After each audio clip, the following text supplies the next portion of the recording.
There are billions of places out there that we know nothing about.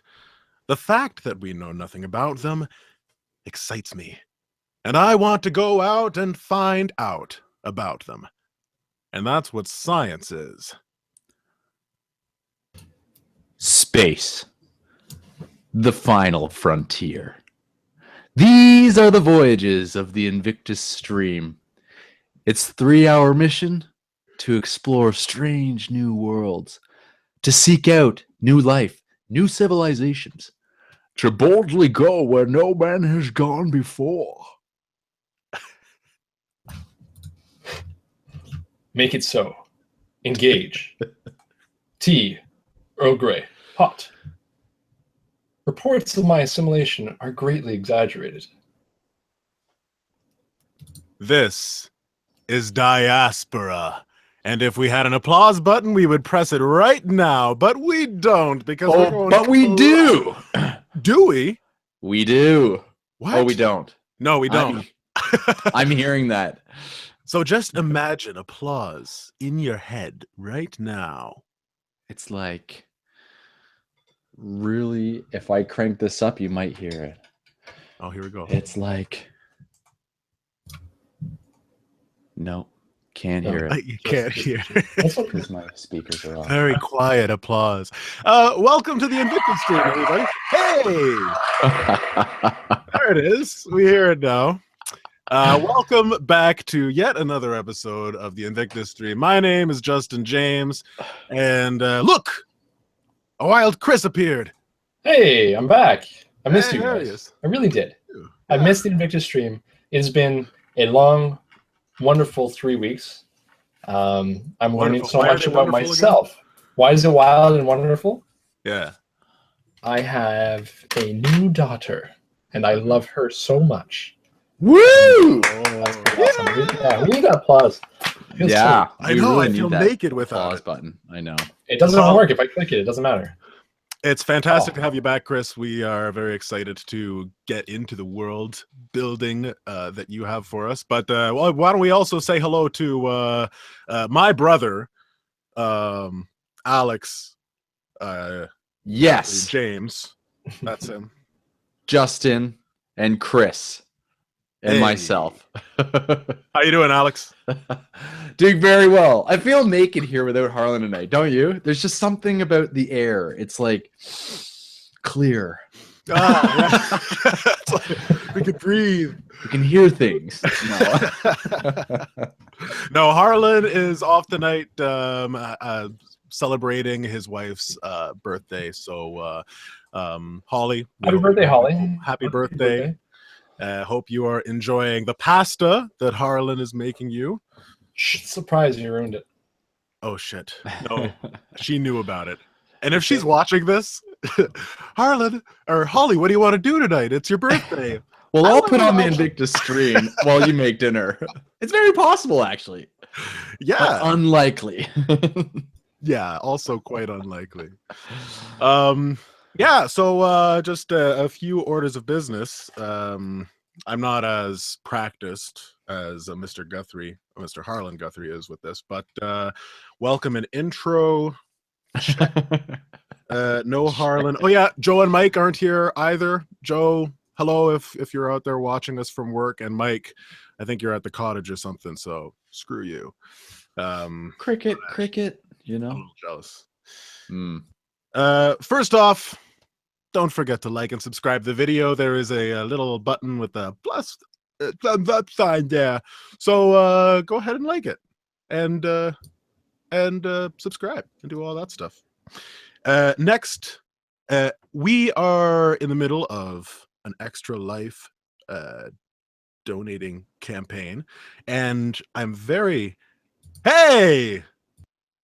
Oh, never mind. I just heard applause in my ear.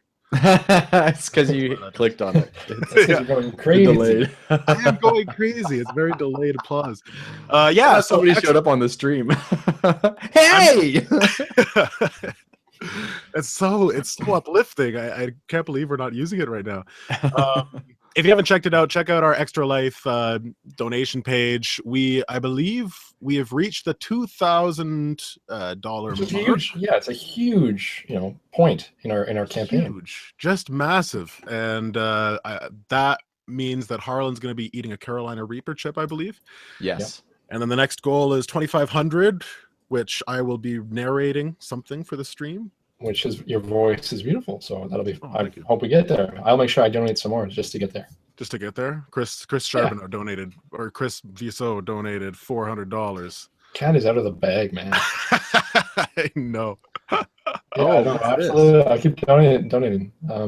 Keep it up. If you donate, just a little bit each time, we'll go a long way. If we all just donate just a tiny bit, each time we do one of these, we'll get there. That's right. That's right. So our callers, our listeners are on standby for PBS. Please keep us on. Harlan looks like he's cooking hash browns, or maybe it's gnocchi. Are you watching him right now? Do you have a live Harlan feed on? He's on Discord. He says boo and hope you're enjoying these clowns. Well, you know what they are, okay? They really are. It. There's very little applause happening right now, but there's approval. Our turkey. And the list of stretch goals for the Extra Life has been updated. So go ahead, join our Facebook group if you haven't already, and check out that list. There's some really exciting prizes lined up. And am I right in thinking there's a calendar on there? There is a calendar on there, an Invictus, a shirtless Invictus. Is that what it is? Because I'd like at least 3 months preparation to P90X it up. That's right. Because I've been really working on the dad bod, and I feel like I want to do one at like January, a picture for January, and then I'll do a picture for like December or something like that, where it's like before and after. I think that would be pretty funny. I think it needs to happen. I think I'll do it too. I don't have a dad bod yet. I'm not allowed to have a dad bod because Alex, how's your dad bod going? Oh, the gut's coming in nice. Yeah, I'm getting thicker in places I never thought I'd get thicker, and not getting thicker. Your wife is a lucky lady. Where I wish I was. So moving on from that, this seems like a good time to talk about the most valuable post. Most valuable post. I say for every sound effect that we have to do, we have to make it up by ourselves. That's what I'm thinking. Ourselves, like those people for like the movies that you see the videos where they're like whipping the ropes and stomping on gravel and stuff. Yeah, so every time where we would just press the button, we actually have to make the sound. I bet you if Harlan's watching right now, he's put in exactly what the title of that job is. I know he knows what it is. Yeah. It's gonna be on Discord in a moment. Oh, nice. I think he said goodbye though. Oh. But in any case, it doesn't really matter because this will be pure evil. Foley artists. Foley. Without further ado, who is the MVP, Alex? Gong. Yes. This week, ching, is, oh no, it just disappeared. Romula Freitas, I believe was his name. Oh, Romula Freitas! Woo! There was a lot of great posts this week. Love everybody's input. I'm just trying to freaking use my iPad. This is impossible. Oh my God. Love everybody's feedback, but you know what? I do have to say he's a new member to the Invictus stream, and I love to see new members post, and his post was something to the effect of, here it is. He's new to the world of RPGs, and his question was, how do we build tension? And you know what? I actually never got to respond, but I build tension by just always doing what Harlan doesn't want me to do. Yes. And so, but I think it's a great question, and congratulations, Romula. Or maybe it's Romulo. If you're watching this, feel free to send us an angry hate mail or comment telling us how to pronounce it properly. Or unangry. It doesn't have to be angry. Yeah. And if you're not on the Discord, get on there now and help us with Diaspora. Yes. Diaspora. We're going to need you. We're going to definitely get Diaspora. We're going to definitely need you tonight. I've got the emphasis on the wrong part. Because Diaspora. We are, by the way, first off, it's a Foley artist. We've got Loren in the chat and also Mark saying that it is Foley. So there you go. The sound effect makers, by the way. Oh, yeah. I was like, what are you talking about? I was like, what? There's no context to that. That was like all I was thinking 5 minutes ago. Yeah, I know, but I've been thinking about it the whole time. Thank you. I haven't listened to a word that you guys have said. Foley artist. Foley artist. You know, I went and saw a radio play version of It's a Wonderful Life. Like a live radio play, which doesn't make sense, but it was pretty interesting because you saw the Foley art. That was the best part. You saw the Foley artist and he was doing things like the snow. He had like I think shells in a bag or something, like crunching on the snow. Oh, all these different props. It was really neat. That's really cool. And it's still relevant. It's still relevant art, eh? No, it's not at all. What do you mean it's a relevant art? Where would you use that? I don't know. Movies. Like people you want distinct sound effects for your movies. Yeah, no, it is a relevant art. I see you're talking about radio only though. Yes. So I thought you meant actually like live performance of it. Oh, no, record sound effects. Yeah. I was like Star Citizen, who's coming out. Yeah. Is there's a guy who's actually like slamming his like drawers of his filing cabinet to get the right metal clinking noise, and that's kind of a cool job. It is. Drive your wife crazy, or your husband. I need more death sound effects, and he just goes up and punches people and records it. Perfect. Yes. So you mentioned it, Alex. Today we are going to be playing. Well, actually, we're not even really playing. Today's more of a relaxed world building session. I think for the first time on the INVICTUS stream, we're doing a live world lore creation session. You're right. We've had like games zeros before. Yeah, I think, but we've never had like one where it was like collaborative, co-constructed, other teacher lingo words about creating like the lore of a world, which I think is fun. And I really hope we get a lot of input. Yes, definitely. If you are watching this right now and you are on the Discord chat, please join us on Discord. Download the app or just do it from the browser. And I think we're at the INVICTUS stream, or I don't know how Discord works. But yeah, and comment along because we're going to be, I've got the chat open right now. Zia just posted, just because of this conversation. I don't know what the context is, but that's what she posted. Well, it's because David says, my favorite is when the characters enter a new location, ask for a dexterity check or perception, then write them all down and say thanks. Oh yeah, I don't know what that means either. It's all out of context. So we're gonna be paying attention to that. You guys are gonna have plenty of opportunities to exercise your own imaginations and come up with different ideas for the systems and the cluster that we're gonna create. Should we talk about that? Should we talk about Diaspora, or are we gonna do something else first? Yeah, no. Why don't we talk about it? Let's go into it. So Diaspora is a game that's created by VSCA Publishing. Terrific. It's a role-playing game that uses the Fate system. We've used the Fate system before, but we're really going to try to stick to getting it right. We didn't do that last time. Sorry if that's offensive to whoever the GM was. It's a hard science fiction framework for adventure. So hard science fiction. If you look up hard science fiction, which I did, hard science fiction, they want to say that it's based on science and therefore makes logic sense. A good example in pop culture is The Martian.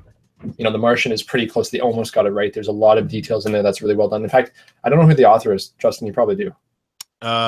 Andy Weir. Yeah, he writes basically all hard, fantasy, adventure, science fiction, whatever he does, because he takes the time to do the research to make sure that it makes logic sense. Mm-hmm. However, if you read hard fantasy, the meaning there is that it actually contextually makes sense. So the world makes sense within itself. So if you use magic, the magic is consistent throughout the world, and therefore you could buy into it. So I think that's what they're trying to get at here. So it's a hard science fiction framework for adventure where you build the setting on top of the basic gritty axioms of the universe. Everything is bigger than you are. You will pilot spacecraft driven by fusion torches that light the night sky towards rifts in the fabric of space that shift you between a small number of lost worlds, each with thousands of years of history, and it's all yours. So we're going to try to do that tonight. We're going to try to create what is called a cluster. and we're going to get into some detail there. But have you guys ever read any hard science fiction before, or any anything that's really could be considered hard fiction? I would say there's been a few books that were very hard science fiction. What am I trying to say? End of the world, not apocalyptic, but yeah, I think The Road. Yes, that's actually one example I was thinking of, and the other one was an older book called Alas, Babylon. Yeah. It was just after, what is that called? It's not a. Now I can't think of the other word. Utopian? Dystopian? Dystopian. Thank you. Yeah. Dystopian hard science like that. But would dystopian 1984 classify as hard science fiction? That's a good question. I wouldn't think too much about the science fiction aspect. But definitely it makes you have to buy into. I mean, look at Harry Potter. Harry Potter is not a hard fantasy in the sense that Hermione gets that time changer, which could change everything. So it would ruin the whole system. Yeah. But if you read, I always go back to The Name of the Wind. That would be considered a hard fantasy because he's created this whole world that logically makes sense. He's made magic work within the world. There's a logic to it. So in a sense, we are making a hard science fiction, but I wouldn't rely too heavily on the belief that we're going to create it with science as the basis, but there will be a logical sense that is coming. So I'm going to be the caller for this game. Usually there's what's a referee in the system of Diaspora. But for tonight, I'm just a caller, which means that I know the rules a little bit better than these guys. Tiny bit, as I've read sometimes when I'm up at 4 a.m. with my daughter and trying to figure out exactly how the system works. So I understand it a little bit better. So I will be quarterbacking this, but really we all have equal input. Our creativity, our creation of this world is all on our shoulders here together.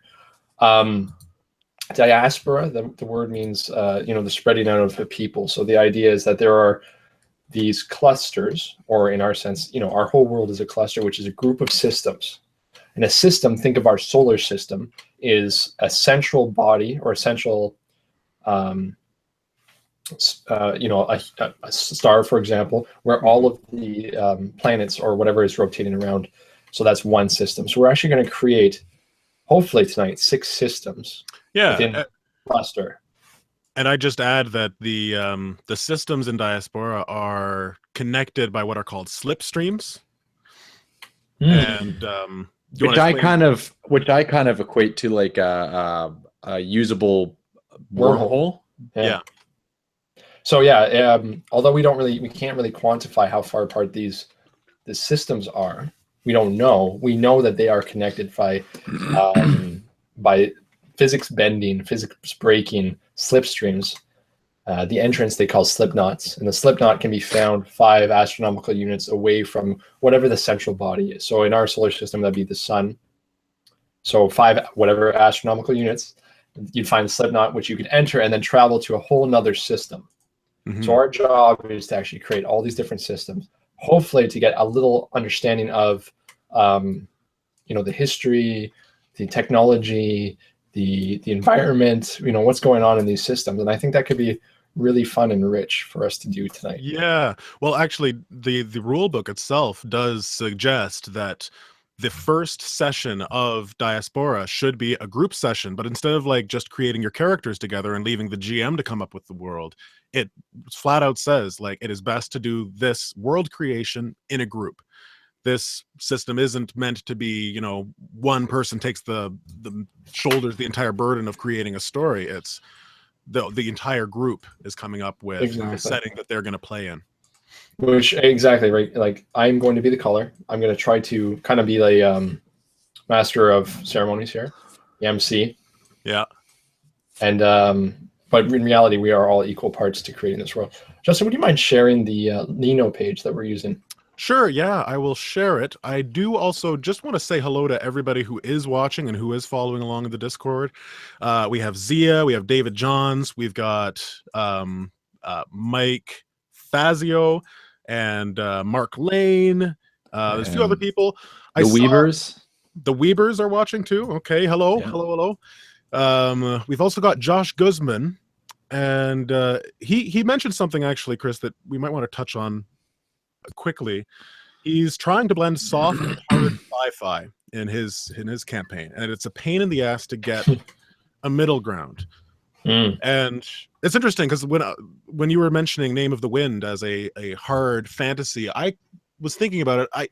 When I read it, I didn't think of it as a hard fantasy. I felt of it more of as a low fantasy. Really, but if you look at the explanation of magic, he builds it from the point that you have to make a connection to things that are, you know, on the level of molecules and atoms are similar. So two metals, for example, it's easier to make a connection between two metals than it would be to make between a metal and a wood. And therefore, if you manipulate the item you have that's made out of metal, you can then manipulate another object made out of metal more easily, more readily than you could with an object that's made out of wood. So in that sense, he created this whole system of magic that is consistent throughout the lore of the Name of the Wind. Yeah. So by that reasoning, I think it's hard. I think so. And I think that this might be a good distinction, is that by that token, it definitely is. That creates a hard fantasy element. But I think there are other elements in his books. I always got a sense of, I can't think of any examples right now, of course, but I always got a sense of the legendary. And when something's legendary, like The Hobbit is very, I wouldn't say it's a hard fantasy because nothing. Oh no, okay, hold on a second. The Hobbit and the Lord of the Rings, the Tolkien universe, is as hard fantasy as it comes. Really? He created languages. He created a map. He created everything that is, the world is real. Middle Earth does not really exist, I know. But Middle Earth, he put so much into it that you could live in Middle Earth and everything would make sense. So I guess it's giving reasons for you there's to a logic to it. There's a logic. Yeah, exactly. Like you can believe it because everything has a sort of logical sense to it. Because of this. He starts with a creation story with the Silmarillion, and he works his way all the way to creating the languages, which are, he was a linguistic expert that are actual functioning languages. So I would have to disagree with you. And I think, fair enough. And I think Mark Weber here says it best, where he states an author's ability to solve conflict with magic is directly proportional to how well the reader understands the magic. Right. So, I mean, if you can create, I was just watching a movie the other night where I was like, wow, it's like, so it could be believable. It's just not believable. Well, take like Harry Potter, they just say, okay, there's magic, and magic explains away everything. You just say, okay, I buy into it. I don't need to understand. And on that element, we don't understand the magic from Lord of the Rings, but the lore of Lord of the Rings, the history of it is so deep, we understand it on that level. And so I think at the two spectrums, we have Harry Potter, or even something worse than Harry Potter, and then we have Lord of the Rings. And I think Lord of the Rings is a high fantasy, and then Harry Potter is low fantasy. Low fantasy. Okay, so high and low fantasy though is. So where do we meet in the middle? The same as hard and soft. Yeah, sorry. Hard and soft and high and low. David Johns again defines that hard versus soft is how internally insistent it is. High versus low is how common magical elements are. So finding that middle ground is a good point, because I think that going back to that question, that's where we're going to find the hardest challenge with this. I think we're going to create this world, and we're hopefully, because we're starting from scratch, in a sense, we're starting from the universe, and we're working detail closer and closer, more finite, kind of like Microscope, another role-playing game, collaborative type world-building game. You're going to get to a point where it kind of makes sense, and I hope that's what we get to tonight. Yeah. I'm excited. We got a lot of people commenting along. Kitsune Moon, if you're in the Facebook group, to let us know what your name is so we know who's following along. Aisha, hello. Hi. Aisha, I missed you. I missed everybody. But it's good to be. Thank you to those people who said they missed me back. It felt good. Thank you. I needed that. All right, so here we go. So this is our tabletop. Someone put this green team for life here. I don't know who did that. Who could that be? Let me get rid of that for you. Let me get rid of that. Delete. Oh, what's in the bottom? What's in the bottom right there? What's in the bottom right corner there? The other team. Oh, let me get rid of that too. I got too much power. Wait, you can get rid of that? Oh man, I have a lot of power here. Okay, so this is Alino. It's basically a collaborative interface that we can use where we can post these sticky notes to create our world. So we'll keep track of our ideas as we go along, and hopefully by the end we'll have filled out this table, this interface with all our ideas for our cluster. So you might notice that in the top left-hand corner, it starts with a yellow sticky note, then goes green, then blue, then red. And there's a reason for that. So the idea is that we're going to take turns creating systems within the cluster. The cluster tends to be between 6 and 10 planetary systems, or systems in general. And so we're going to actually take 2 each to create a total of 6 planetary systems. And I've left some extras. If you notice, it goes yellow, green, blue, then red. So hopefully once we've created this high science fiction world, we can use it in the future. And I wanted to leave room for people like Harlan or Joe with the gray there, or Mike with the purple, to add their own system to it so they can feel some ownership as well. Follow along so far? Yeah. I've got a few different windows to navigate right now, so I didn't. Oh yeah. Then I will keep going then. Okay. Sure. So to begin, the fate system uses different die, and the die that they use involve a negative on 2 of the sides faces, a blank on 2 of the faces, and a positive sign on 2 of the faces. And how it works, how we're going to do the DC conversion, if you see that within the page there, is that on a 1 or a 2 that we roll, it's going to be a negative. 3 and 4 is going to be blank, and finally 5 or 6 will represent a positive. So we have a conversion there for those people who don't have fate dice. We do have them in reality, in the real world. Yes. But around the digital table, we're going to be using this conversion. Yeah, this, for those watching, this what I'm highlighting right now is what he's talking about. 1 to 2 is a minus, 3 to 4 is blank, 5 to 6 is a plus. And we're rolling 4d6, correct? Yes, usually with the Fate Core system, you're rolling 46. It does change depending on situations, but for this, absolutely only 46. So what we're going to need from the viewers is actually a lot of suggestions. We're going to be looking to you guys to come up with names for entire systems, names for planets, names for histories of planets, things that you can add to enrich the cluster that we're going to create. Yes, so get ready. Put your thinking caps on. Get ready. Justin, your thinking cap has fingers. Yes, it does. All the more to think with. Each one has a little brain inside. It's quite amazing. You could say your fingers are a cluster, with each finger a system. Yes, they are concatenate. Good. All right, so you guys want to begin? Let's delve into it. Let's get started. No, I want to talk more about my hat. Okay, let's do that. All right, now let's get into it. This is going to be fun. Okay, so Alex, you are first up. Woo! The first system in our... I'm naming my system Radtacular. All right, so... Hey, I'm not. So let me roll 4... Don't start. Don't do that. Don't do that. I'm going to walk you through it. Okay. Don't do it. Don't do it. Won't do it. No. Yeah, for those of you watching along at home, you guys can make your own systems if you want to. We're going to be, creating our own, so... we'll be doing that. But if you want to use this for your own systems, go for it. Alex, I shouldn't have cut you off. You really can roll at this point. But I just want to ask that, Justin, if you have a free hand, because I know you have nothing going on with the fact that you're running this whole stream. No. If you want to type the roll that he gets at this point, we can do that as I walk him through. So yes, can you roll? We're rolling for attributes. Yes, and then all I was going to add is, can you pull up that? Actually, I can probably grab it if I log in quick enough to my email.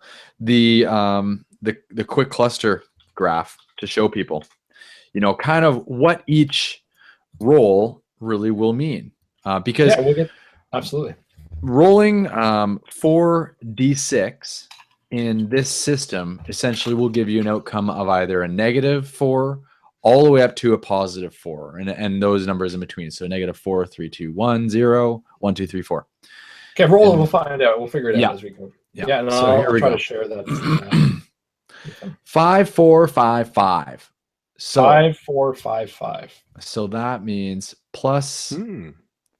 blank plus plus. So we've got a +3. That's Nice. fantastic. What's this for? Okay. Technology? We're going to start with the technology rating. So as a +3, the descriptor that is given within the system is a slipstream mastery. So they have mastered the ability to travel from one planetary system to another. So we'll just write that down real quick as a +3 for T +3. Okay? Should we do this in a little yellow? Yeah. Oh, yeah. We're going to keep it all in yellow for now because this is your. You want to do it, or should I do it, Justin? Justin, you want me to do it? I might as well do it actually. Okay, because Okay. that's something to do. So I got one. T +3. already. Don't post it yet, but T +3. Okay. And I want you to jot down this phrase: slipstream mastery. Beautiful. Okay, Alex, can you give us another D4? I sure can. So next one. This is next planet. So 6, 2. So 6, 2, 6, 5. That means 2 positives, 3 positives. Again, another slipstream master. Oh no, because it changes. And Now it- we're doing environment. and a negative. Oh, right. And a -1. So that would be a 2. So 2. it's a garden and several and survivable worlds. One Okay, so we garden have. and several survivable worlds. Sorry. Right. That's okay. So we have a world that obviously produces food or resources in the sense that it's lush, and then we have several survivable worlds around there. Now these are just general statements for now. We'll go back more into that. Can you roll another 4d6? E2 garden or survivable world. Is that right? It's One garden E2. and several survivable worlds. Yeah, and E2 is correct. So now our resources are going to be negative. What's a 4? Is middle ground? Nothing. So negative, negative, negative. So -3. Nice. Multiple Okay. dependencies. Yeah, so we have our -3, Justin, with Yep. multiple dependencies as the phrase. Now, the reason they give us these phrases is because it allows us to start imagining what type of world this would be. Although it says slipstream, what type of system, sorry.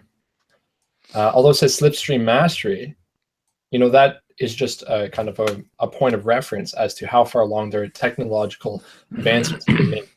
Maybe they're more advanced in something completely unrelated to slipstream, but they should at least be, at that level. It's kind of like in Star Trek, when they decide that it's time that they can actually contact, a planet, is when they have the jump drive, or what is it? Is it jump drive? Warp capable. Yeah, when they're warp capable planets, they'll actually go and talk to them.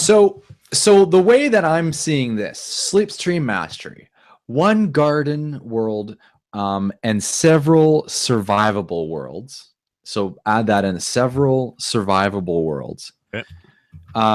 This is a system where they've become so advanced, but they haven't taken the time. It's almost like Earth in the future. I see this as our solar system in the future. We've advanced so quickly, but we're not taking the time to really focus on creating renewable resources. So now this system is becoming very dependent on. It's like they're spending all their fossil fuels to make whatever their technology is. Exactly. Interesting. I like that. Yeah, we're having to. So one garden world so Earth would be considered a garden world, just for you viewers. So our garden world, I'd like to name that if I could, but I'm going to need some names for the several other survivable worlds. Well, how many worlds are you going to create in the system, first of all? So let's talk about what is at the center of your system. Is it a planet? Is it like you could have a gas giant at the center? Is it revolving around a star? Is it a supernova? Is it a dwarf star? Is it a black hole that they're swirling around? Eventually, they're going to be sucked to their. That's right. If there wasn't a star, I imagine it would be. I don't know if it would be able to have garden. Well, you could consider. I mean, the imagination is endless. You could say that. Okay, they terraformed this place centuries ago. They found all these asteroid-like planets, and they created a nuclear fusion in the that, you know, it's putting off enough energy that they can collect it. Or, you know, they're all subsurface dwelling planets that they are only warmed by the core of the planet. And underneath a layer of crust, you actually find inhabitable regions where these planets thrive on, you know, I don't know, like it's so open. Okay, yeah. You know, I also like the idea of, I love where you're going with that, but I'm thinking more that maybe this is like, is it a red dwarf that's like a massive sun? Is that nothing right? dwarf is massive. I didn't think so, but I thought super giant.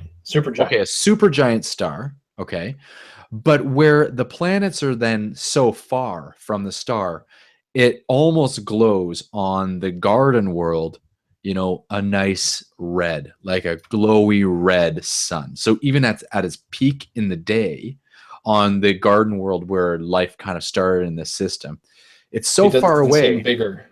Yeah, it doesn't seem any bigger, but the star is so much farther away. It basically, same amount of heat, I guess, as our own sun, but, you know, there's such massive eclipses. Right. You know, the ellipses around the sun. Ellipses, So thank you. So why don't we say this? How many planets, how many celestial bodies do you picture in this system? You know, I'm thinking like something insane, like 30 okay. planets. 30. Right? Okay, excellent. So Justin, let's write that down. Let's say there's 30 planets within this system. Red supergiant, 30 planets. Let's post it on a separate note if that's okay, Justin. Sure. Oh. We'll just keep the statistics, the attributes on one post, and then we'll post something different. I'll move that over for you. You go ahead and start a new one. I'll move it around for you. Oh, that's not it. Red supergiant with 30 planets. And let's say that, you know, there are several survivable worlds. They're not several garden worlds. So let's say of those 30, maybe there's 7 that are survivable. 7 survivable, including the garden. I think the garden world is the one that they're getting their food resources from, is my impression. Yeah. So one of, you know, they're shipping, they're shipping food to these other 6 survivable worlds. Yeah. And they're farming the one world. What do you think? This sounds great. I really like the idea too that this is such a their main garden world, I'm imagining, is just being overrun with people, and so they've been forced to advance technology to get them out onto these other survivable planets. And inevitably, I think they are running out of food as well. And I'm imagining that, you know, whenever the campaign is, I'm thinking that maybe the slipstream mastery just was invented. They just like just recently. I love it, which would kind of explain a couple things. You know, the fact that they've got the slipstream now, but that's why they're kind of dependent, and why they've got several survivable worlds. Well, maybe I shouldn't say that. The fact that there are several survivable worlds is just kind of like the nature of things. They just happen to be in that range of from the sun, that, or from this star, that they're survivable, but that's only been realized by the inhabitants of Ruah. RUAHG. Is that a community given name, or is that yours? That's mine. Unless Ruhang. Well, actually, I was thinking, like, okay, so we've got a decent idea of what this system looks like. We got a red supergiant. We got 30 planets, 7 of which are survivable worlds. Maybe some of those planets are dwarf, you know, frozen planets and such, and gas giants, whatever. Slipstream mastery was recent. That's a recent discovery because they've been forced into it. This is all loose, by the way. We might not settle on all of this stuff, but this is just where we're kind of naturally headed. Why don't we? Oh, what are you thinking, Alex? Let's change that name. Let's change it to Sententia. Sententia. And that is from our good friend God Space Pool Griffin Space Door. and Sententia, is that the name for the system or for one of the planets? That's for the one garden planet.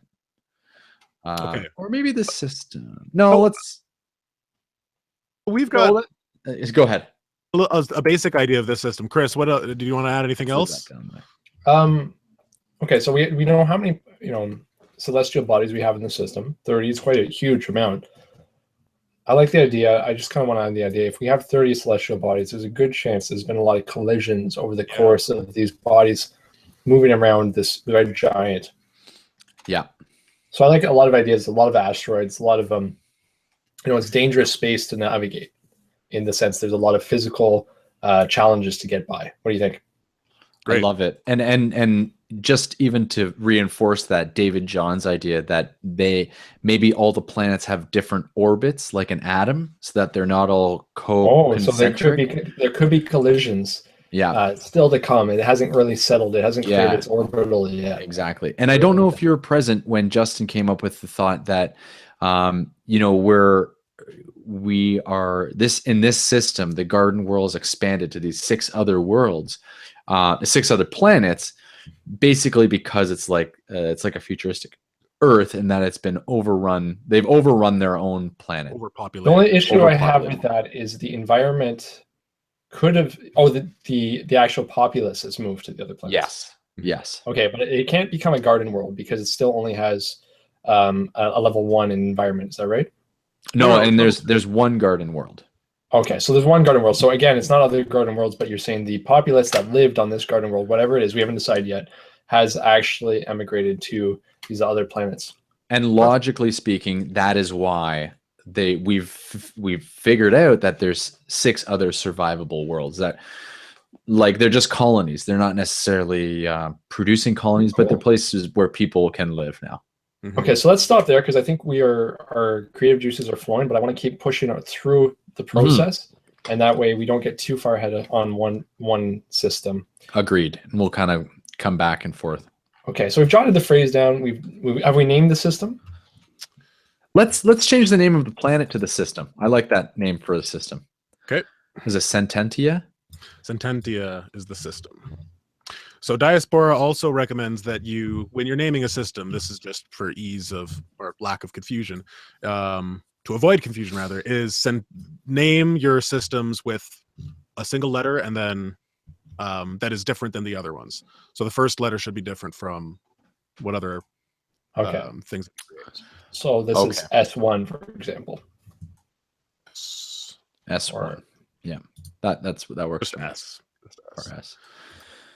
All right, cool. So the next thing I want you to do is we're going to actually come up with 2 aspects that reflect their unique identity based on the attributes. Okay, so aspects are a pivotal point within the fate system. An aspect is something that is broad enough that it can be and affect a lot of situations, but it's got to be differentiated as well. So, we have aspects at the character level. We have aspects at the system level as well.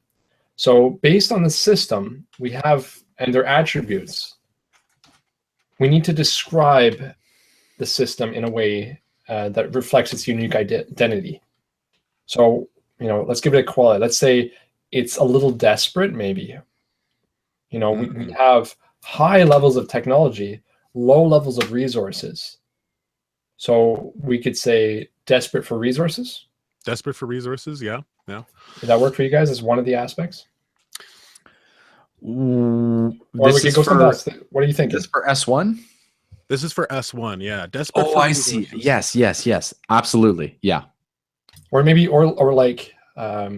I see what you're saying. I missed what you were getting at. Yes, I think that's a great one. Prospecting for resources or something like that. No, I'd say desperate. Justin, what do you think? I think desperate for resources is good. Why don't we'll put it down for now. We might come up with a better wording for it that's a little bit more evocative rather. Right. Because if you look at the scale, and for those of you watching, again, it goes from +4 to -4. There's only one more below that, and that's no resources. So maybe desperate is a bit extreme, but it's still, I think they would be desperate for resources. Resources are scarce. Yeah. I mean, sure. Actually, that's even thing. I like that. Yeah. Resources are okay, scarce. and we need one more aspect. Only two aspects at this point. So that's like a situational thing. Why don't we come up with? I really liked what Chris was saying with the idea of how they moved along their technology was very like fossil fuel oriented, very industrious. I like that. So what about not wasteful? I want to say like indiscriminate about the environment or something like that, like hazardous. And I was thinking along the same lines, but almost moving too fast for their own good. Would you say hazardous? Hazardous beyond their means or something? Live beyond their means. I like that hazardous beyond. I'm thinking hazardous.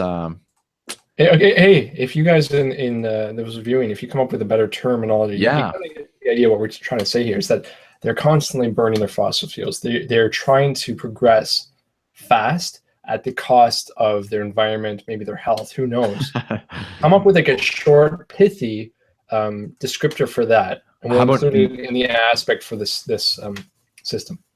Non-sustainable living. Yeah, because that's I like that too. It's kind of a mindset as well. It's kind of a philosophy. Like I picture a guy in a spaceship that is like more of a machine than like a beautiful interstellar creation. And I picture this guy just like he throws his garbage on the ground. He doesn't really. What is that? Somebody post. So they're millennials. If anything, that is not true. Well, I think that is the baby boomers. I think. I mean, we do live beyond it. I was thinking something more along the lines of, basically along the lines of where we are now on Earth is like the technology we're creating is almost like it's moving too far that we can't really keep up with it. So they've created this slipstream stuff. They're able to move food from one side of the planet into their mouths, and that's why there's like very little resource left, like on the brink of self-destruction or something like that. Yes. Is that too specific, Justin? On the brink of self-destruction works. Yeah. Scientifically irresponsible. Yeah, I like that. Irresponsible. I like that from Zia. Scientifically irresponsible. Sure, let's do it. Yeah. Well, are they scientifically irresponsible? Because they've come up with slipstream potential. Environmentally irresponsible. Environmentally irresponsible. Oh yeah, that's even better too. That I like that. Environmentally irresponsible. Responsible. Thank you, Zia. Yes. Our inspiration on that. Perfect. We're not doing XP tonight because we just be giving everybody XP. Justin, what do you think? What do we have there for? We have the two. Can we hear the two aspects again? Okay, so the aspects that we have for Sententia are resources are scarce and environmentally irresponsible. I like it.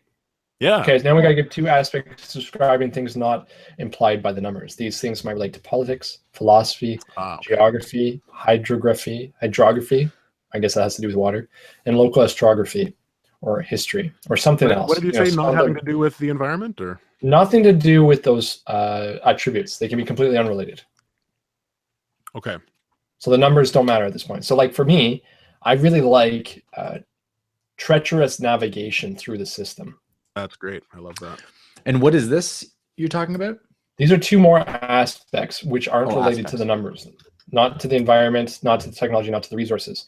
So it could be history, it could be politics. Who knows? Maybe they're under a oligarchy. Maybe they're under a tyrant. Who knows? But is this still for sentient? Yeah, this is still for the same system. Sententia. Yeah. Well, what did he say here? Is this too close to the last one? What was the last one? Something irresponsible environmentally? Progressively aggressive? I like this. Hold on a second. Someone posted the last monarch of an eternal line just died. So can we save that line? The last monarch. I'll post this, Justin, in the conversation here. Yeah. This is from MC Web 90. Who's that? That's Mark Weber. Okay, it's from Mark Weber. He wrote this. It's Weber. I'm sorry, Mark. So Mark Weber wrote, "The last monarch of an eternal line just died." So politically, there could be politically tumultuous. Yeah. Okay, so political turmoil. I like that. So political turmoil, and I think we should keep this line. We'll keep it here for when we're actually writing the paragraph later on it. What do you think, Justin? I like it. I like it. Okay. Political turmoil. I just put the last monarch in front of it. Okay, and I think those are the two. Alex, this is your system. Do you want to change either of those? Add something? Change, like replace one? Do you think? I don't necessarily want to replace one, but I think it would go well. What's this? What's the last one you added? The last monarch just died. Political turmoil. And so I'm gonna say, if the last monarch just died, someone else is in power, and I want to use what David said here, which is progressively aggressive. You know, we're moving so quickly that it's almost on an aggressive basis. We've found slipstream. We might be coming into other systems. So maybe after political turmoil, just put aggressive. Yeah. You know? Yeah, let's say just aggressive. So that way we have in mind which way it's leaning. You know, there's a lot of change. People are pushing to be in power. Yep. Perfect. So there we go. We have our two non-system related aspects. That's beautiful. Now we got to actually go with the system. The relationship between systems is developed. For each system, the owning player will roll 4 fudge dice. The problem is we're gonna wait on this one. Yeah, I was gonna say it depends that we do other things. Yeah, we could do it now because it's just based on physical system. placement. Yeah. I think we should wait and because I think it'd be more exciting to do it once we have a couple more systems. All right, so let's not forget about what is the system called? Sententia. Sententia. Okay, so keep that in mind. We're going to move on to now. I guess it's my system. Mm-hmm. I'm going to cut this and post it as S1 in the Discord. Justin, you're posting all these sticky notes at the bottom section, I guess, eh? That's the first one we're going with? I'm sticking them beneath the it should be pretty obvious where they are. I'll show you. Yeah, underneath that. Yeah, I see it there. It's all good. Okay. Okay, so I will start by rolling the die. There you go. Okay. I can't do a drum roll sound. All right, here my throw is 4, 4, 5, 3. So 4, 4, 3 are blank. 5 is 1. So we have +1 for technology, which puts us at exploiting the system. Interesting. Exploiting the system. T1 exploiting the system. They can't exploit the other systems, but they're not exploiting just their planet. They've moved out and they've figured out the system navigation. Right, I see what you mean. It might not be a negative thing. It might not be a negative thing. It's like we are now at the point where we are using the entirety of our solar system. Yeah. That's what Earth is getting to be at. Trying to with our Mars. I mean, we're pretty far from that. I think we're going to get there. Okay, so for environment, I don't know about you guys, but I see a huge push in culture and everything towards space travel, space exploration. Me too. I mean, the way the pop culture is going, with the way that video games are going, with the Mars mission, I think there's going to be a huge shift in our thinking, a paradigm shift, hopefully in the near future. I would love that. Yeah, the Neil deGrasse Tyson fan over there. Me too. Although, I was watching Neil deGrasse Tyson, and we're getting sidetracked. That's okay. Français is to, he comments about spirituality and how it hinders the development of mankind. Oh, you think so? Does he? He does, yeah. He says, it's the one reason we haven't developed further than we have is because every time we hit a wall, we say it's something spiritual related that's unknowable. And so if Isaac Newton had never said this, if he had never gone to a point where he said, I can't know because it's God or whatever it is that he believed in, then he would have just continued to progress. And I think that's interesting. I don't know. I think there's a limit to science. Well, yeah, have you guys watched where science ends, philosophy begins? Yeah. Have you guys watched and anybody out there Zeitgeist? I haven't. Zeitgeist, no. I've almost clicked on a few times on Netflix and I go, no, it's too much thinking. And I fixed it. You know what? If you get into it, if you watch it right through, the beginning is so boring. It's like 5 minutes of just nothingness, and then Yeah. You get into the real nitty gritties, and it's very, very, very interesting. Yeah. Does it have to do with the fact that because it's the mass consciousness of the people, right? More, yeah, and also how religion's basically used to. All right, well, we'll stop that for now. Let's move on to the Yeah. There's half of it. So Let's what do we not got get for your into system? it. We got T1 that they can explain. Okay, and then for the next for the environment, I rolled a 2, so that's -1, a 2, -1, so -2, -3, and +1. Hold on a second. So is that -2? I have a -2. So environment -2, we have hostile environment. Ooh, fun. Gravity, but dangerous atmospheres. E2 like that. -2. Hostile environment. There's gravity, but it's dangerous atmosphere. Wow. Why is it dangerous, I wonder? It could be gas, it could be anything. There's so many options. I like this. It gets the creative juices flowing. You know what? It really does. This goes back to when you're talking about, terraforming a asteroid field. You know, if you think about, so right now you have the environment of your system doesn't even have a garden world. In other words, it doesn't have an Earth, right? You are in a hostile environment. Does it have it has gravity. It has that atmosphere, but it's dangerous and it has gravity. Yeah, so you might have several maybe planets with that are like gas giants, noxious gases. Yeah, like Jupiters and such. Yeah, that's interesting. Here's the next roll for.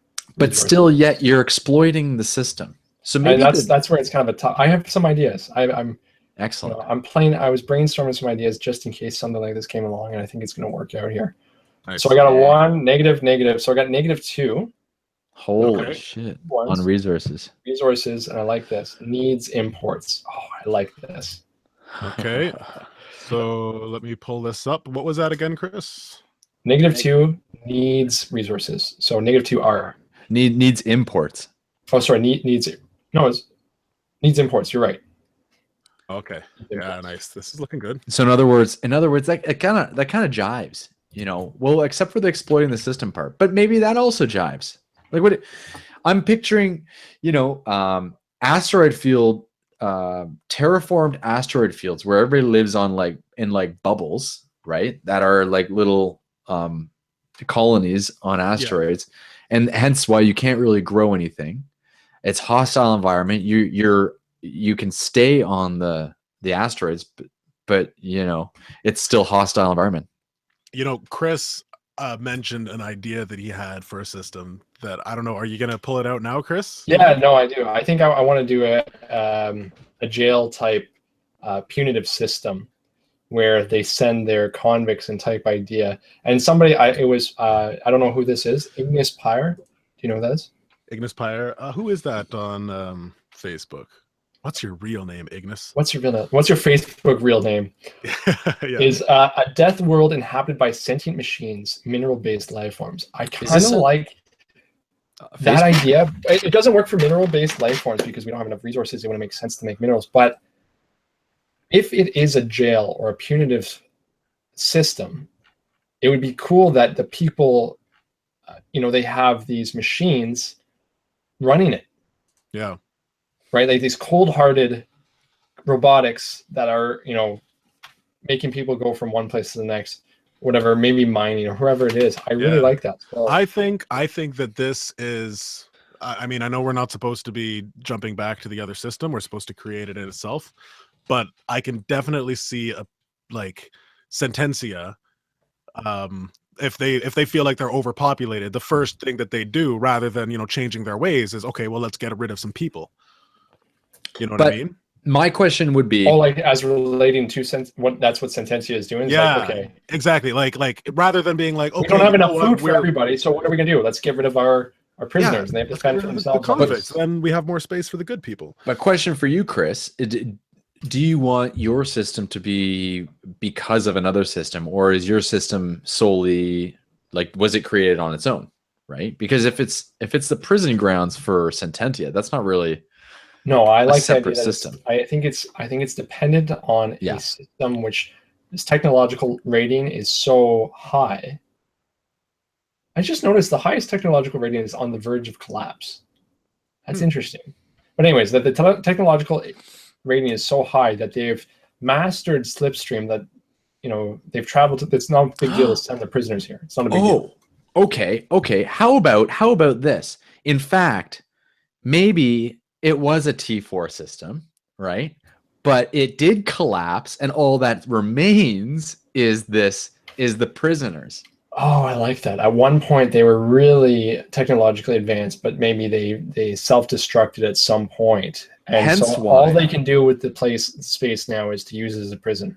Hence why it needs imports, and the environment is so hostile. Maybe there were garden worlds. So I like also the idea, the reason they use these robots is because it is noxious to live there. You can live there, but like, let's say it's, carcinogistic or whatever it is, that word.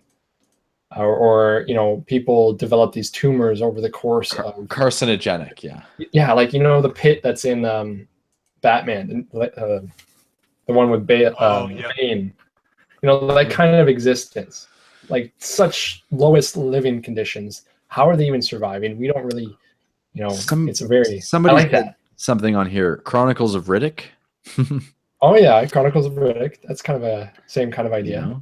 Or like what planet are they on? Or Prometheus. It's like there are beings on that.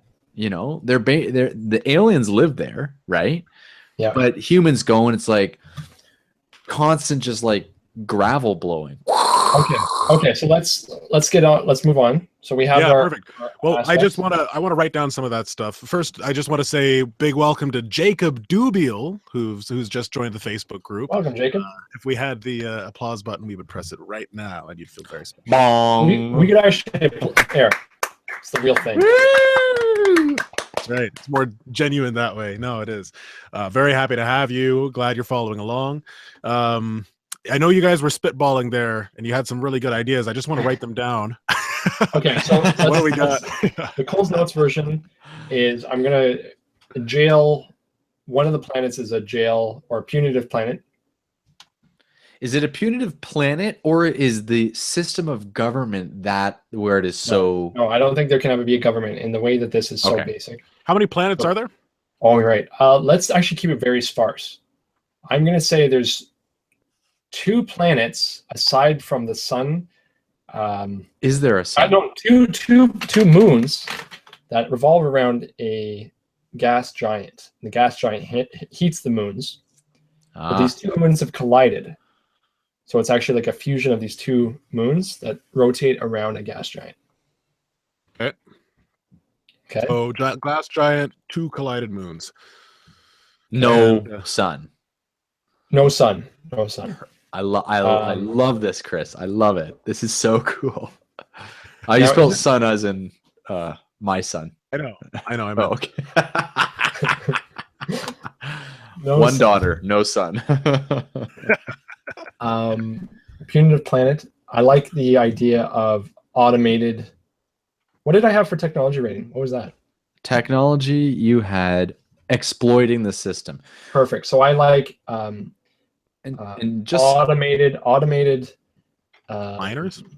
Not miners. Jail guards? People like guards, but automated wardens?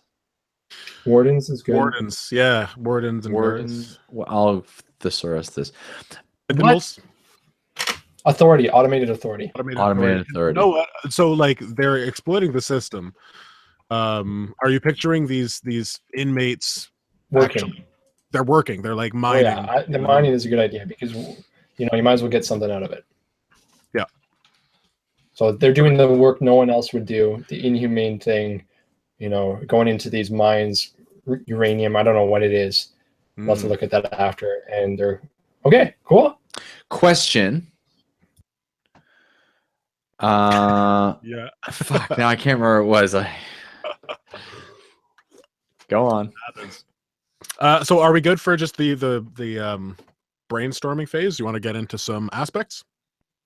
Oh, Yeah, I do. Let's get into that. it wasn't a question, but while you're thinking, I just wanted to mention to the viewers that, you know, he got a one technology which is exploiting the system. In other words, they're and just so you know, 0 would be exploring the system, and a -1 would be atomic power, and that's where kind of Earth is at. We are aware of atomic power. We're not exploring our system yet necessarily.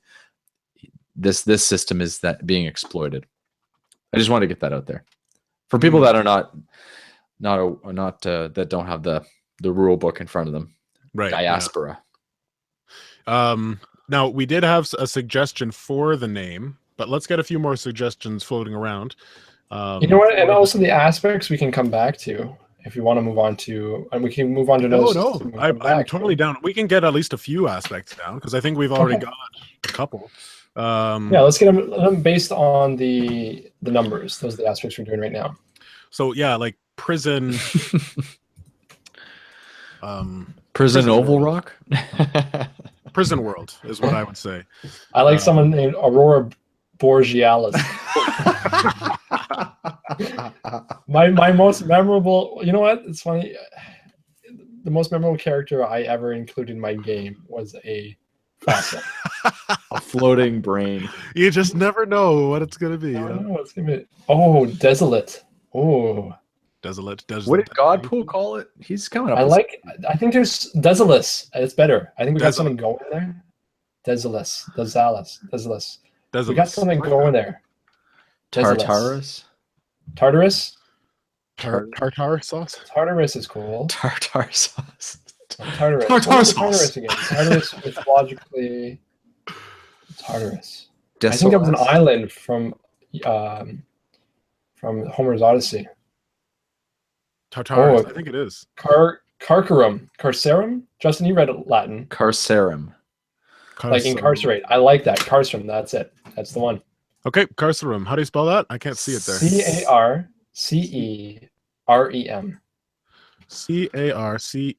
CARCEREM. Yeah. Carcerum. Do it. Nice.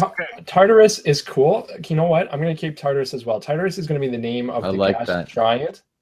Carcerum is going to be the name of the system.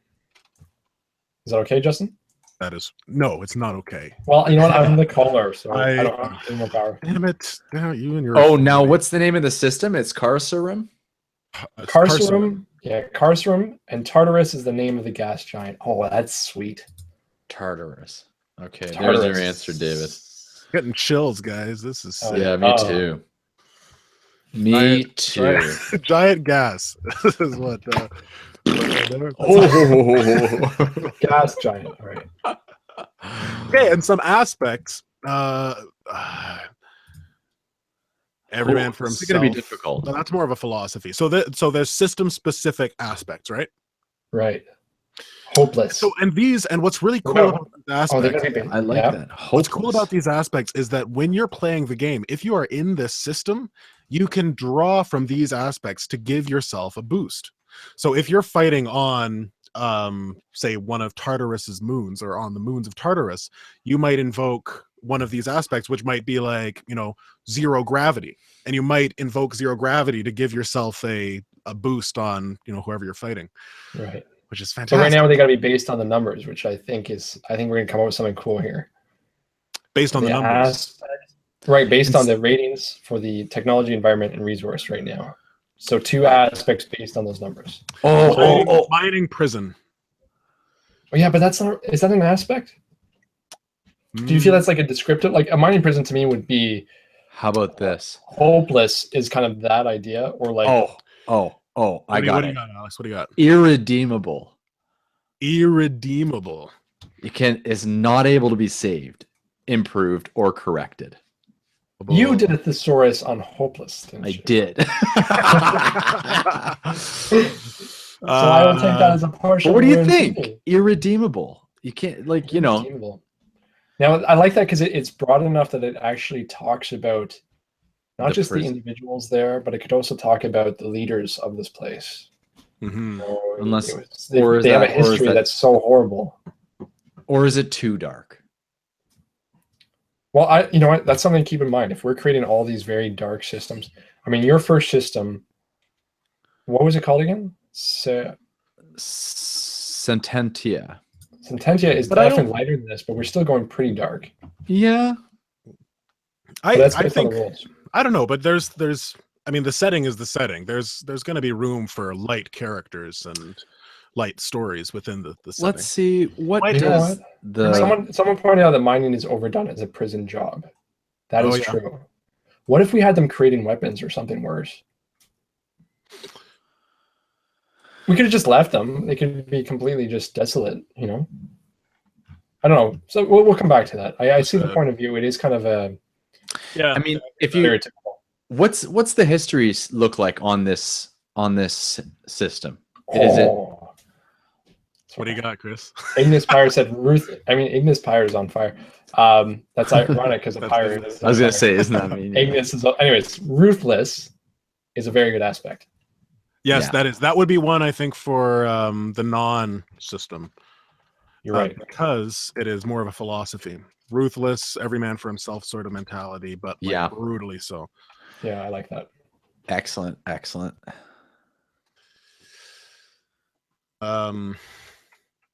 I'm trying to think of what you could do other than mining. I'm trying to think of that. What else is there to do on a giant rock with gas pockets? Yeah, making weapons. Like it's a giant making license plates. Making license plates. Oh, what about warp drive components? Yeah, you know what? Ship components.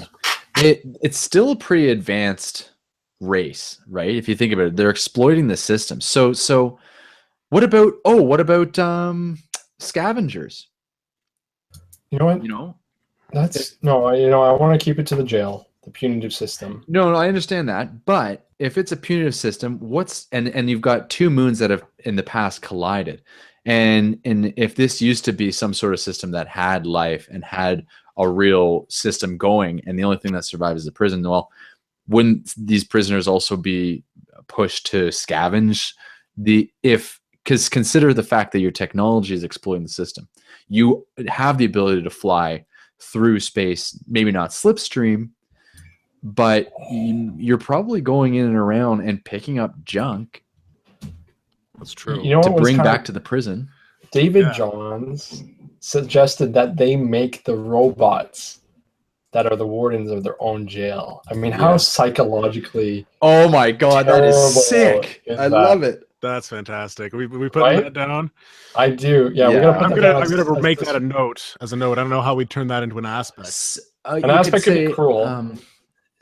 What's that religion where they whip themselves? You know, Catholicism. Right. Oh well, you know what? Automated authority, I think, is a. You're thinking of it's called flagellation. Flagellation. Robots that are. Oh, that's so mean. Psychologically, you're building the thing that's oppressing you. Oh, that's great. Oh, that's and if they do it wrong, you know, the system is set up that they're not educated enough to really know how to circumvent that situation. You know, they're pressed to the point where they can't do anything about it. Yeah. Oh, that's horrible. Horrible. It's like a world that's they're depending on the robots to keep them alive. I guess there's got to be some. It's brilliant.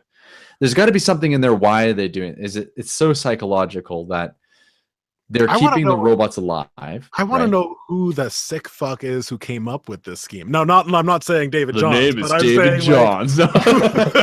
Let's never let him become a ruler of anything. No. Who is the scientist? Who's the scientist behind this? Or the politician that was like, okay, here's an idea. We send all our prisoners away onto some desolate planet. We make them create weapons, basically robots that are going to continue to keep them. Definitely come from Sententia for sure. Yeah. I don't know. I'm just kidding. I'm thinking that automated authority makes a pretty good aspect. Yeah, I do like that. Okay. What? But there's got to be a word. It's not flagellation. Let's not go with automated authority. I think it's got to be broader. Let's do with repressed. Self-oppressed. What's the difference between repressed and suppressed? Suppressed, oppressed, and repressed. Suppressed means under the pressure. Repressed means they were pressed again. So suppressed is forcibly put an end to. How about murmurs of an uprising? Oh, I like it. Well done, Justin. Well done. Thank you. Is that related again though? Is that related to the numbers, you think? No, related to the lore. Okay, that's related to the lore. So let's keep it simple. It's got to be related to the noxious. Let's do that. Noxious. And that's the planet you're saying? I'm saying these moons. The moons are kept warm, and they're close enough to the supergiant, but the gases still inhibit the space. Yeah, noxious. Perfect. So and what's that going under? Non-system? Noxious would be system. Okay. Noxious environment. Yeah. Okay, so we've got the Carceran system, Tartarus, a gas giant that is in its orbit is 2 moons that have collided long ago. Jagged landscape and noxious environment. The people who live there are inmates sent over possibly from Sententia, who in their very souls are irredeemable. They're also ruthless, and there's murmurs of an uprising against their authority robots. Suppressors. Now I'm curious, and I want to get some clarification on this, Chris. Why are the prisoners there because they're all that's left of a civilization, or are they there because they were sent by a different system, like sent from a different system that maybe you'll create later? In my mind's eye, I mean, it depends. We can talk about that as we create more systems. Maybe we're going to come across a very rich, prosperous system that all crime has been eliminated from because they've sent it all to Tartarus. Okay, I don't know. We'll Let's leave that open for now. We'll come back to it then. Okay. Yeah, I think that's it for. Well, hold on. Michelle Z had a really interesting point. What if the prisoners themselves are occasionally harvested for medical or other research? Yeah, somebody else said something like that too earlier, where the bodies they build the robots, and then the robots at some point harvest them. Oh, it's dark. It's dark. Something to think in mind. I'm writing that down though because I think that's badass. Yeah, Thank that's you. pretty cool. And keep that in mind. Yeah, and Ignis also says something about piracy. Ignis Pyre. Ignis Pyre, the pirate. All right, have we got enough aspects? Relationship between the system? We have enough. Yeah, this is looking pretty flush. Okay, let's move on. Let's go, Justin. Now we're going to your system. Do you want me to do the writing for this one? Yeah, sure. That'd be great. I guess you can do it too, right? Yeah. Yep. Okay, perfect. But before we do that, I'm gonna post this. I'm just gonna do a snippet and stick this in the. Hey, and you know what? Actually, we can just do this really quick right now. Yeah, I think it's time to go into the mid-game post. Woo! Clap, clap. All right. Honker, honker, awooga. All right. All right, here's the question. It is the time. Yes, here's the question from Chris. Sorry, Justin. It's okay. I don't know when to stop. We don't have any sound effects. I don't know when not to talk. Aruga. Now it's time. The mid-game post. Here's the question. Can you name the 3 people we quoted from the beginning of the episode? We didn't tell you who the quotes are from. You got to name the 3 people. Oh, that's going to be tough. 3 people or 3 things? 3 people, not things, because even yours, Alex, is actually from a specific person in the lore. It's been changed, but we got to figure out what the answer is to that one, by the way. I don't even remember who my person we're going to have to find out. All right. You don't, Justin? Can you figure it out? I will, yeah. No, I got it. All right. And let's say that's medium difficulty. So we'll say a 1d4. Keep it simple. Yeah. 1d4. So if you're in the top 4 people who post, now let's make it 1d6. 1d6. Top 6 people who post the right answers, you can win an XP. Mid-game post. Name the 3 quoted people from the beginning of the episode. Good luck. You know what? We like mid-game post, because this is such a relaxed session, we can just keep going through like, and then be like, oh yeah, mid-game post is done. Oh, actually, I guess I should post something to Facebook. I guess that's how Harlan normally does it, right? Yeah, he does. That one, Harlan. Trying to fill those shoes. Give me strength, Harlan, to do the mid-game post properly. What do you guys think so far? I'm enjoying this. Me too, actually. It's a little bit more selfish. I feel like we're playing a little bit more selfishly, but it's been nice. Like the ideas coming from the community have been gold. Zia missed the beginning. Okay. Zia, just rewind it. But make sure you open a new link because I always try to rewind it. Huey, Dewey, and Louie. That's not it. No. Quoted. I've named your system, by the way, Chris C1 Carcerum. Is that right? Cool. Yes. Thank you very much, God Space Pool. Space Door. Thank you for saying this is awesome. I'm enjoying this too. You guys are awesome. This is enjoyable. Fantastic. Some fantastic ideas are coming. It is a different format. We're trying something different tonight, and I hope you guys are enjoying it. Okay. Next week we're back to a regular schedule. Quoted at the very beginning of the stream. Okay. It's posted on Facebook. Boop, boop, boop, boop. Yeah, I'm having a blast. I really like this way of creating a system, creating a world. I'm thinking you could do this for a fantasy world. I haven't done it yet. They have another system that's called Microscope. I don't think it's from the same company, but Microscope, basically your parameters, you do 2 points, 2 huge significant events. Like in, Lord of the Rings would be, I forget what time, the time of the elves or something like that. And you keep going from huge views down and down and down to different, changing your lens of your microscope. And you're fleshing out the world in the same way, very collaborative. You know what's neat? Once we're done, we have created this world that we can play in. You know what I mean? Yeah. Like a cluster is so big that you could play just within the system. You could play in this bigger realm or whatever it wants to be. I'm already thinking of stories for characters who you might find in this Carcerum and Sententia. Yeah, like Carcerum could just be the Running Dead planet. Yeah, it could be. Yeah. I mean, but also I love this because everyone is connected to the lore and the world. We all buy into it. Yeah, we're all buying into it. The three amigos. No, that's not right, Dustin. Right. You're gonna have to answer me, Chris, because I don't know who actually wrote that or who said that. Well, you can go on. I'm gonna give like 2 right answers. I'm reading Wikipedia. Yeah, just Wikipedia. Just Google who said that. I did.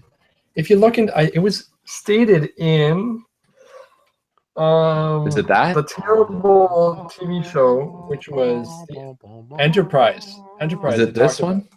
Is it this? No, he did say it. That's I guess we says could. it. Yeah, he says it every time. That would work. We could go on that. We could also go on this. Made popular. Godpool is doing research. Godspeed. Spoken by. Let's see. Anybody else on Facebook? We got 3 likes and the 3 amigos. Maybe you picked too hard on one. that was a very tough question. I don't even know who the person is that I quoted, actually. Like, I know. Okay, how about this? If you can name 2 of the people that we quoted, then we'll give it to you. Yeah. Is that too hard? One of them is easy. Who did Chris Viseau quote? How about that? Who did Chris Viseau quote? Yeah, let's do that. Okay, who did I quote? 1d6. First person that comes Facebook. up. Who did Chris Viseau quote? Oh, now we're gonna get some people commenting. That one shouldn't be too hard. I hope. Should I like? Yeah, I mean, Earl Grey hot. Indeed. Yeah, man, Sententia, and I'm excited. I'm excited to see what yours is gonna be. Oh, I don't know. Those are good names too. Like they are great. I was afraid you were gonna have something like Pogo Pogo or something. Yeah. Candyland 3. Rhubarb.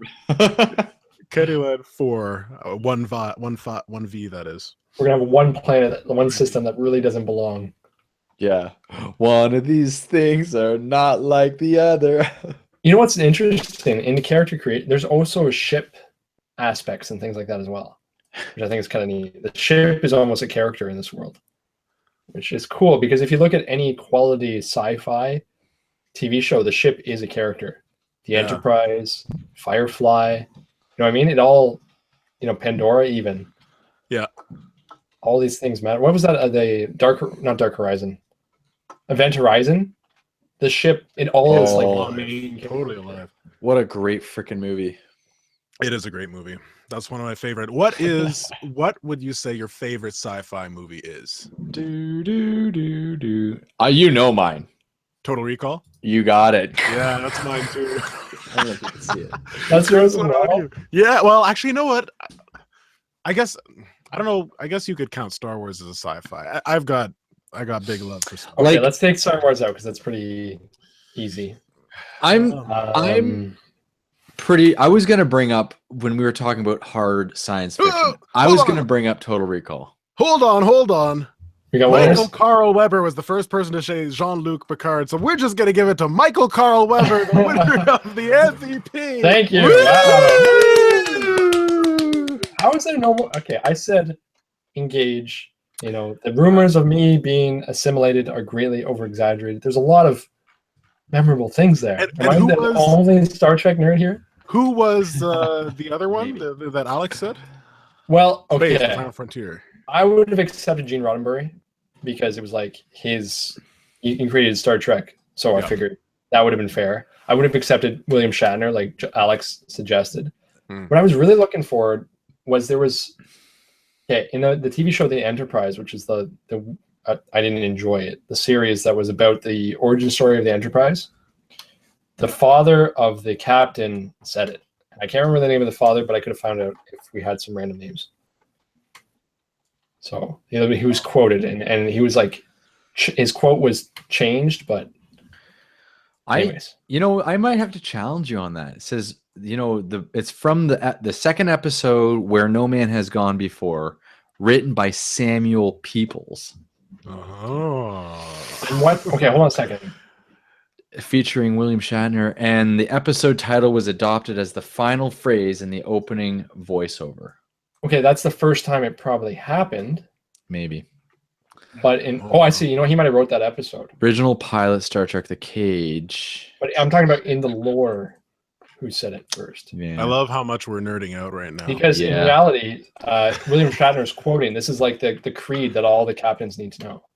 And I use the term "we" loosely. Are you ready to see Chris Nerd Rage? I'm going to look it up. Let's get back to not being nerds and Diaspora and creating a world, because that's not nerdy. And let's create a science fiction universe. Speaking of nerds, Justin, it's your turn to be creating the system. So let's roll them bones. Thank you. Thank you for the mid-game pose. Let's clap. Woo! Hey! Michael Carl Weber. Let me just write your name down so I remember to give you XP. Okay. And I'm going to roll 4d6. Yes, Alex, you're going to go try to prove Chris wrong. No. I'm going to pull up the screen. Oh, perfect. Yeah, you do that. Okay, so here we go. We got a 6. Oh. Chris, you're blue, right? We got a -2 just for technology. So this... Alex, I'll move the things around so we got extra space here. Perfect. So we've got T -2. Oh, boy. And the word is industrialization. Here, Chris, why don't you call it out, actually, when I do the rolls? Okay, industrialization. So we're like talking about the turn of the century, or like not turn of the century, like the invention of the steam engine stuff. Yeah. Yeah. Do you want me to read it out? No, I'll read it. It's all good. Okay, so that's the first roll. Then let's do our second. We got a 6, a 5, a 6, and a 2. So that is a +2 for environment. What do we got? So we've had this before. 1 garden and several survivable worlds. R2. 1 garden and several survivable worlds. This is what we had for our first planet. The first one. So chances are this civilization is just limited to the garden world, and not focusing on the other. Their technology. It could be that they're hindered by the fact that they can't get enough. Yeah. Or something like that. 1 garden world. They know that the other worlds are out there and that they can get resources from them. But they cannot get there yet. Something I got the vibe that these people aren't in as much as of a rush. Yeah, like a nice slow pace.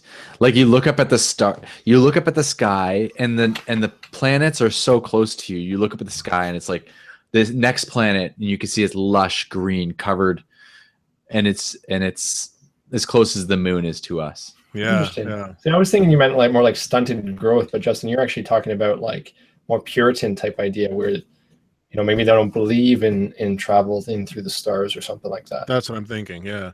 And then lastly, I got a 1 for resources. A positive 1? Yep. So this is rich. Rich in resources. Rich in resources. Well, that kind of makes sense. Wow. They've got lots of resources. They have not been using them. They're just reached industrialization. Yeah. They have lots of mining potential. They have lots of, they could be a target for a lot of people. That's what I'm thinking. They are a target for other civilizations that want to come in and take their resources. Yeah. I mean, what are the ethics behind, okay, so these people are confined to this planet. They haven't come up with the technology to even explore their solar system, but they have other planets in the solar system. What are the ethics behind another solar system coming in and tapping out those other sustainable worlds? And why is it this world that isn't there? It's possible that this is one of the last slipstreams found. Maybe it's been an untouched resource, and it's one of the newest additions to this cluster. That could be, yeah. So it's like really the Wild West in a way. Yeah. I like that. Okay. Yeah. Well, to the Wild West, yeah, these are kind of like, I guess, this is Avatar planet. Yeah. Like like you've got mines of like chunks of gold the size of your head, that these people actually go to. They haven't mined them at all. They just kind of they would have mined them because they're in it depends what we're talking about, because you're right, there could be this one industrial planet which really wants to get in there and mine, but then there's this another planet which is more like the Star Trek United Nations, which is stopping them from going in and saying no, we got to leave these people because they don't want to be part of it. And there's this kind of, there could be people going in there and being pirates and stealing when they're not supposed to, or poaching what they're not supposed to, kind of thing. Yeah. And my question even goes a little bit into that a little bit more. Like if their technology is only industrialization, right? So they're like almost in the past of this world. They're in the just before atomic energy.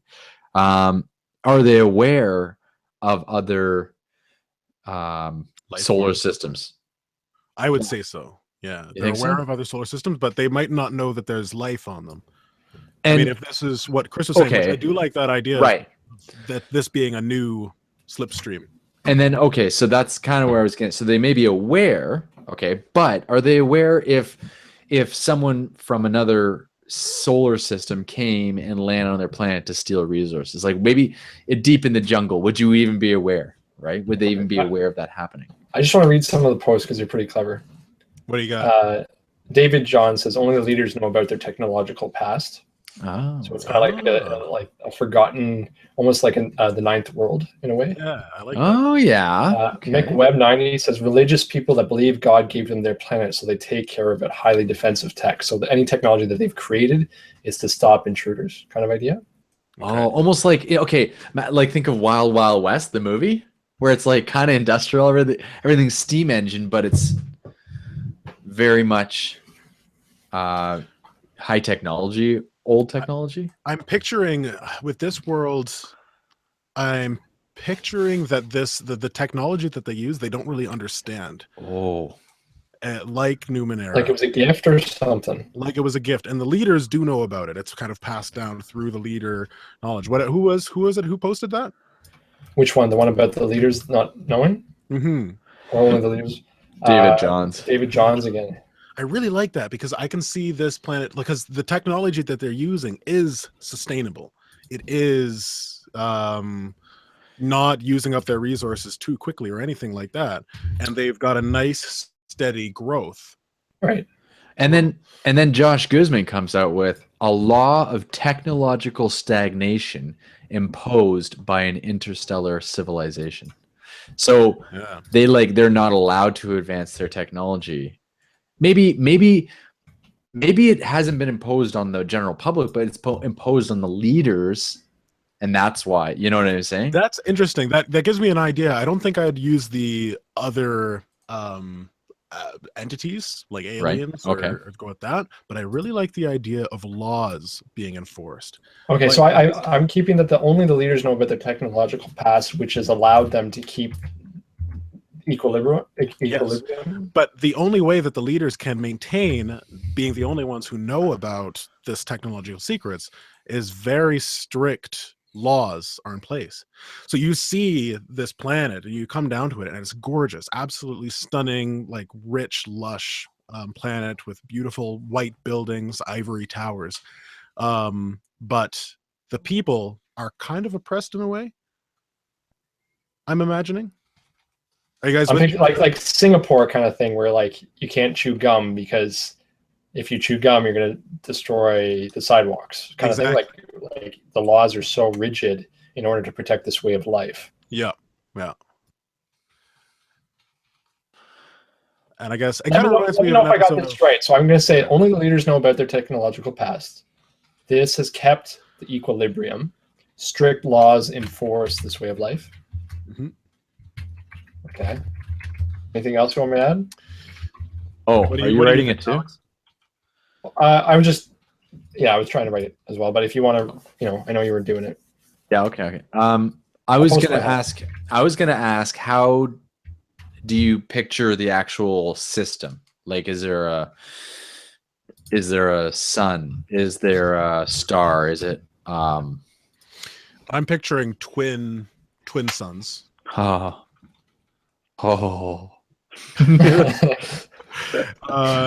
Look at those puppies. There's not a lot of nighttime, I guess. So the plants just flourish. Oh, nice. Long days kind of thing. Long days, yeah. Could I ask that what we need is to have a rings around the planet, just because we haven't had any planets like that yet. I don't know. I think we should have that. Let's have rings around the planet. How many planets in this system? Because there are a bunch of planets. Only one. I should say there are several survivable worlds, but only one garden planet. Yeah, let's say that there are survivable worlds. There's a moon around this planet. Moon? Yeah, one moon around whatever the main planet will be. I don't remember what. We haven't come up with a name actually. And then there's going to be two survivable planets, two other survivable planets. Okay. And 3 non-survivable planets. I don't know, maybe I'm harping on this too much, but I want to go back and give some shout outs to some of these ideas. People are just posting perfect. Such good things. Do it. Let's start here. There's so much. Maybe it's a symbiotic thing with another people. Like one race is anti-tech and another one is enforcing the rule, protecting the planet. I think that'll come into play when we're talking about system relationship. Yeah. Okay. The leaders stop them from advancing because something bad like a war broke out in the past and want to avoid it. The populace are a different race to the leaders. The leaders hide their identities and act as caretakers to guide the people. The leader race did something to the people's ancestors, and this lush planet is the leader's race's gift to the populace as a form of repentance. Government has a false mythos that people are born into their careers. A theocracy where any tech is seen as witchcraft, kind of like the Dark Ages. Lots of good, rich stuff. Lots of very rich stuff. I really like the idea of the government saying, like, giving a mythos, like creating a religion that says that you're born into your career. Right. It's got a very socialist quality to it, manipulative. Okay, so we've kind of gone into step 9 a little bit, which is creating a brief description, paragraph describing it. Yeah. Pretty much, so let's pull it back a little bit, because I think we've done some brainstorming for a while. Okay. And let's go down to naming the system. Yeah, let's name the system. I saw Pura. I like that. Pura. It's a Pura. What about lacrimé or something like that too? Lacrimé. Yeah, it means like tears. Lacrimae. Tears. Too dark, too sad, too much. We do light, something like that. What if you like that first one? Go with it. Oh no, I'm not too sure. It hasn't struck me. I do like them both. I want to see what other options there are. I mean, the idea. I would like to do something with the twin stars, because that's kind of a notable feature of the system. What is that astrological sign for the twins? Gemini? Oh yeah. Gemini? Yeah, we could do something like that. Yeah. Or Gemini. So what do you want to name the planet Gemini? Or name the system Gemini? Well, why don't we do the system Gemini? I like that. I mean, it is drawing from our own space lore, I guess, but Yeah. I think it does fit. Of course, I could always thesaurus. Another word for twin. It's always fun doing thesaurus. Twin. Yeah, I think you've got the English binary, and yeah, Gemini system. Parallel. Qualicore suggested praeteritum. Praeteritum. Sounds very Latin. It is very Latin. Yeah, he's got basically his Latin thesaurus going right now. If you take the word binary, right, which is 2, yeah, and you mix it with that last word you just said, what is it? Praeteritum. Binaritum. So you say binaritum. Is that kind of like binaris? Binaris. Binaris would be the system, and then Gemini would be the planet, I guess. Like it. I like it. What do you think? I like it too. Chris, on board? Binaris. Yes. The only thing I have with that issue is that binaris seems a little technological. Like the binary type idea. Okay, I see what you're saying. Well, they are a technological planet. I mean, like, they're industrial. True. They're not savages or anything. Are they like steampunk? Like, where are we at? No. I mean, they're more like more, I don't know, farming type. Like, I don't know, more in connection with nature, even if they are using industrial. I don't know. Industrial is tough to go with. When I think industry, though, I think that the way that they're doing industry is very different than the way Earth did industry. The way they're doing industry is very holistic, Earth-oriented, as if Earth had risen up, using, like, going towards solar energy before steam power or something like that. Whether that's possible, I don't know, but well, then go with binaris. I think the general populace like it. Binaris. Elysian, someone said that. Hestian, Hestia. Hestian, Hestia, The Hestian system. Hestia system. If you're going for Gemini, I feel the planet should be really locked. Really locked? What do you mean? I don't know what that means, there, Mark. Mark, yeah. Or Michael? Carl Weber. Mark. I think it's Michael Carl Weber. You're right. It is Michael. I'm sorry, Mike. I'm sorry. How long have I been calling you Mark? Michael Carl Weber. Cool. Okay. All right. So we've got a lot of Marks. Well, we might go back and change the names. Like, Yeah, we'll change it to Mark. Just kidding. Tidally? Oh, tidally locked. As in, like, the tides go together all the time. Oh, okay. Or tidally locked. So, like, the I don't know what that means. What does tidally locked mean? Are they talking about, like, they always face the same, like, the same face is always facing? Like the moon? Yeah. Like the moon? I don't know. Someone needs to explain that. If that is a scientific term, we are ignorant. We are. Practically farmers. Like one side always facing the sun. Yeah. Okay, so I think that's the idea, is that they are tidally locked. So that's interesting. Okay, yeah, I'll have to do some research on what that actually that is. Entails. I mean, there's going to be some night. Boobia. Elysian. Those are nice names too. Are you? Justin, you make the decision. It's your system. You go for it. I will support you 100%. Me too. Yeah, let's just stick with Gemini right now. And the system. And the system as Binaris. Binaris. I think Binaris does not. I know what you're saying, Chris. I don't think of it as binary, as in the binary coding system.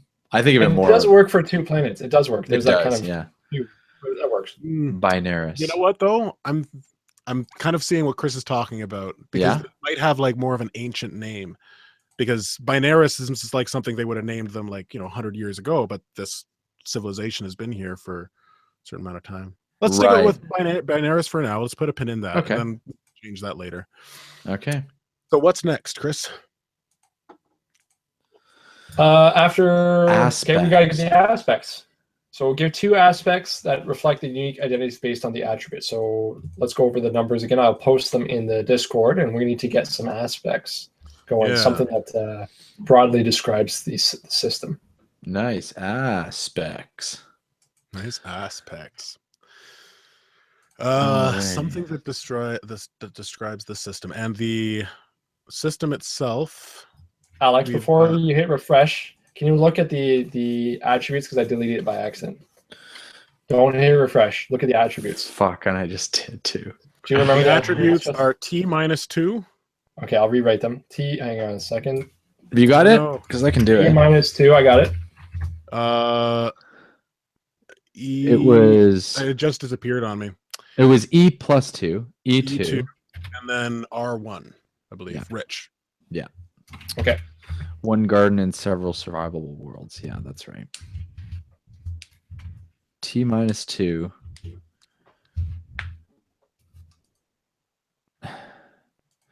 Aspect number 1, ignorant farmers. And it's actually true. Because they're being lied to about it. I'm so down. But that would be, I think that would be more political, not system based. Yeah, probably right. Lots of vitamin D. T-2, Chris. Yeah, I fixed it. I'll fix it. Hang on a second. So one aspect I think would be the twin suns.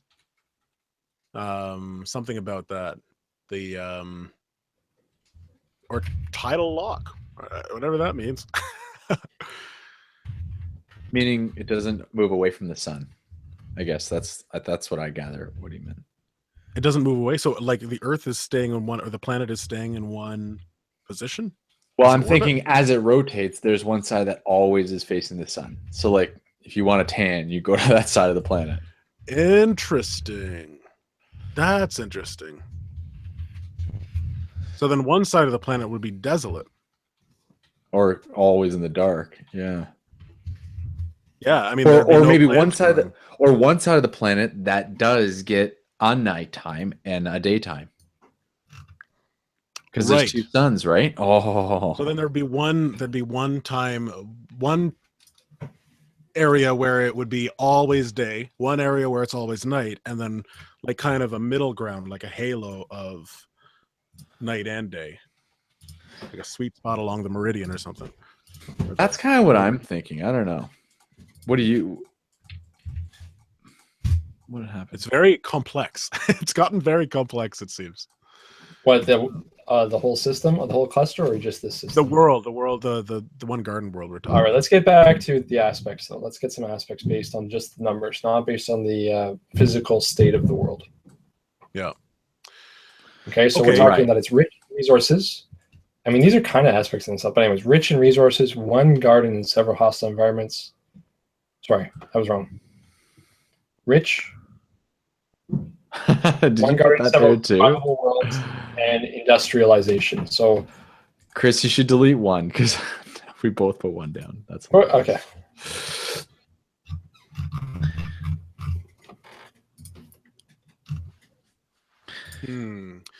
Okay, so the industrialization, we can probably come up with an aspect pretty quickly. What about sustainable industry? Could be, or like steadfast. Steadfast, sure, yeah. Steadfast development. Okay. Does that make sense? Yeah, and let's just make sure the next one's a little bit. I mean, that could be a hindrance as well, I guess. Before I start this, are you writing these down, Chris, or should I? You can do it. Yeah. Okay. And then you might as well delete the thing that you put there that says only leaders know of technological past. Because I also include it in the one below it there. So okay. Aspects. What was the first one you said? Sorry to get sidetracked. Steadfast development. I mean, it's... Oh, I like that one. Secluded is a good one. Secluded, yeah. Untapped potential. Untapped. I think secluded might be a little more usable. Like I'm trying to think untapped potential. You could maybe do it. Like if you're like crash landing on a planet and you could come across something you didn't expect, that would lend well to it. Are these all aspects, and like what's non-system? I don't really get that non-system. I'll be honest with you. So a non-system. Go ahead, Justin. I refuse now. A non-system is like political, governmental, like what is happening in the like philosophy, geographical on the planet, unrelated to the attributes of the planet. So we only want 2 aspects for the first one. So I say we do secluded and steadfast. Quarantine. Quarantine is very similar to secluded. Cloistered might be better than secluded. I think cloistered, I don't know. I like secluded. It's flexible. Yeah. And if we have any ability to talk about the slipstreams, I know it's random chance, but it'd be kind of nice if there was only one slipstream to this planet. It would be nice, yeah. It's on the end. Secluded. You can almost name it Haven or something along those lines. I was thinking Haven. That popped into my mind. Why don't we do that then? Secluded Haven. You know what makes me think of as Judge Dredd, the 97 version. Oh yeah. The building that they go to is called something Haven. I can't remember what it's called now, but no.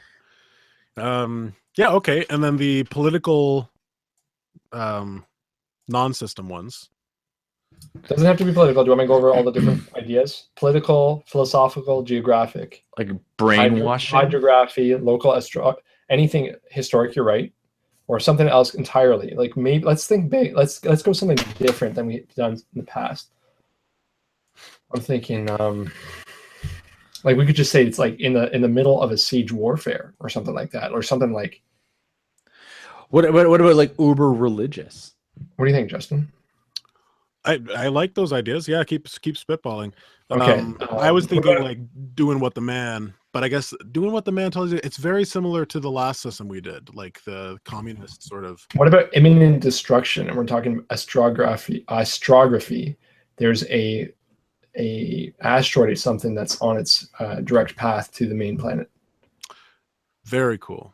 Very cool, because that means they need to speed up their production. That creates, or at least hire some help or something. Yeah, exactly. So imminent destruction. Yeah. Okay. Imminent destruction. Yeah, write that down, Alex. We can make it desperate as a more accurate portrayal. Desperate, but they're not desperate. Imminent destruction, I think, is impending doom. Impending doom. Yeah, one of those. Okay. I'm going to put that both down. I like that. Impending doom. Impending doom. Something is happening that is unsettling them, that they can't stick to their haven way of life secluded ways anymore. They need change. I also like... Oh, what were you going to say, Alex? No, that's all. I was just going to open a drink.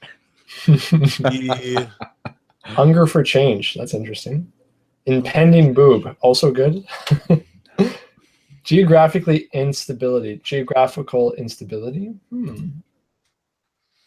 That could relate. Are these all from the community? Doom. Yeah, I'm just reading them off, man. Distance between the suns is increasing. That kind of goes along with the idea of the impending doom. If you go back to what you were saying, the whole 1984 kind of concept, if that's got to have a big. So I'm going along with the uber religious sort of mindset where if only the leaders know of technological past and strict laws enforce this way of life, that would play a big role, right? Now you can call a religion, but you could call it something else too. I would say something like obey the overseer as an Obey aspect. overseer. I'm What gonna about like just pacifist or something like that? Pacifistic. No, because I like the idea of that Alex is talking about, like the leaders are calling the shots. and Okay. The people don't really have a say, so it is Top a down. more. But I hear you're saying, Chris. You mean the citizens are pacifistic? Yeah. Yeah, Okay. maybe not As just pacifistic. as a different aspect. I'm thinking like just to have a completely different feel. You know, Yeah. the last two places have a certain amount of hostility to them. Yeah. This one, I like the idea that they're like secluded and they're kind of cloistered in a sense. They want to Maybe. Yeah. keep their way Maybe. of life. But what happens if they were peaceful people? Yeah. Maybe it's less about obey and Keep the more peace. like peace. That's kind of Keep the a peace. philosophy, like a Respect. mindset of keep the peace. Respect the overseer as Respect opposed the to overseer. obey. I like keep the Yeah. peace though, because the keep the peace would do it. So if there are people in charge, let them be in charge. Yeah, Keep the yeah, peace. we don't want to rock the boat. Don't rock the boat. So you want me to take out respect the overseer and say keep the Yeah, peace? I would just say keep the peace, because that's like a mindset that is more than just overseer. It's like these people avoid conflict. These people for a long time have just stuck to their own ways and haven't wanted to expand. What'd you write there? Peas. Keep the peas. They haven't expanded really. They've been okay with their way of life. They're very steadfast in their development, and so they just want to keep the peace. They don't want anybody to stir the pot until now. They've got impending doom. Geologically, their planet is going to go. Oh, you know what would be cool if they were reaching a point where, like with the tidal lock of the two suns, the main cities that are along this halo are reaching a point where the planet is going to shift. And so all of the major cities are going to shift into darkness, and new areas on the planet are going to become bathed in light. Yeah, and with the bathing in light comes super heat, right? That's right. And things burn and things The die. Goldilocks zone is shifting. So I really like that. I think it was global warming. I think it was David again that said, you know, the people live on the fringe. Yeah, this is the fringe of society. Or of, not of society, of the world. I will teach you our peaceful ways with force. That's pretty funny. Good stuff. Okay, so what are we keeping here? Keep the peace. Middle of warfare comes out, eh? Yeah, that's out. Imminent destruction / pending doom. Yep. Impending doom. Hunger for change. Take. I think that's a side effect of the imminent doom. Okay. Upon tidal lock, the planet will shift, and so all major cities. Oh.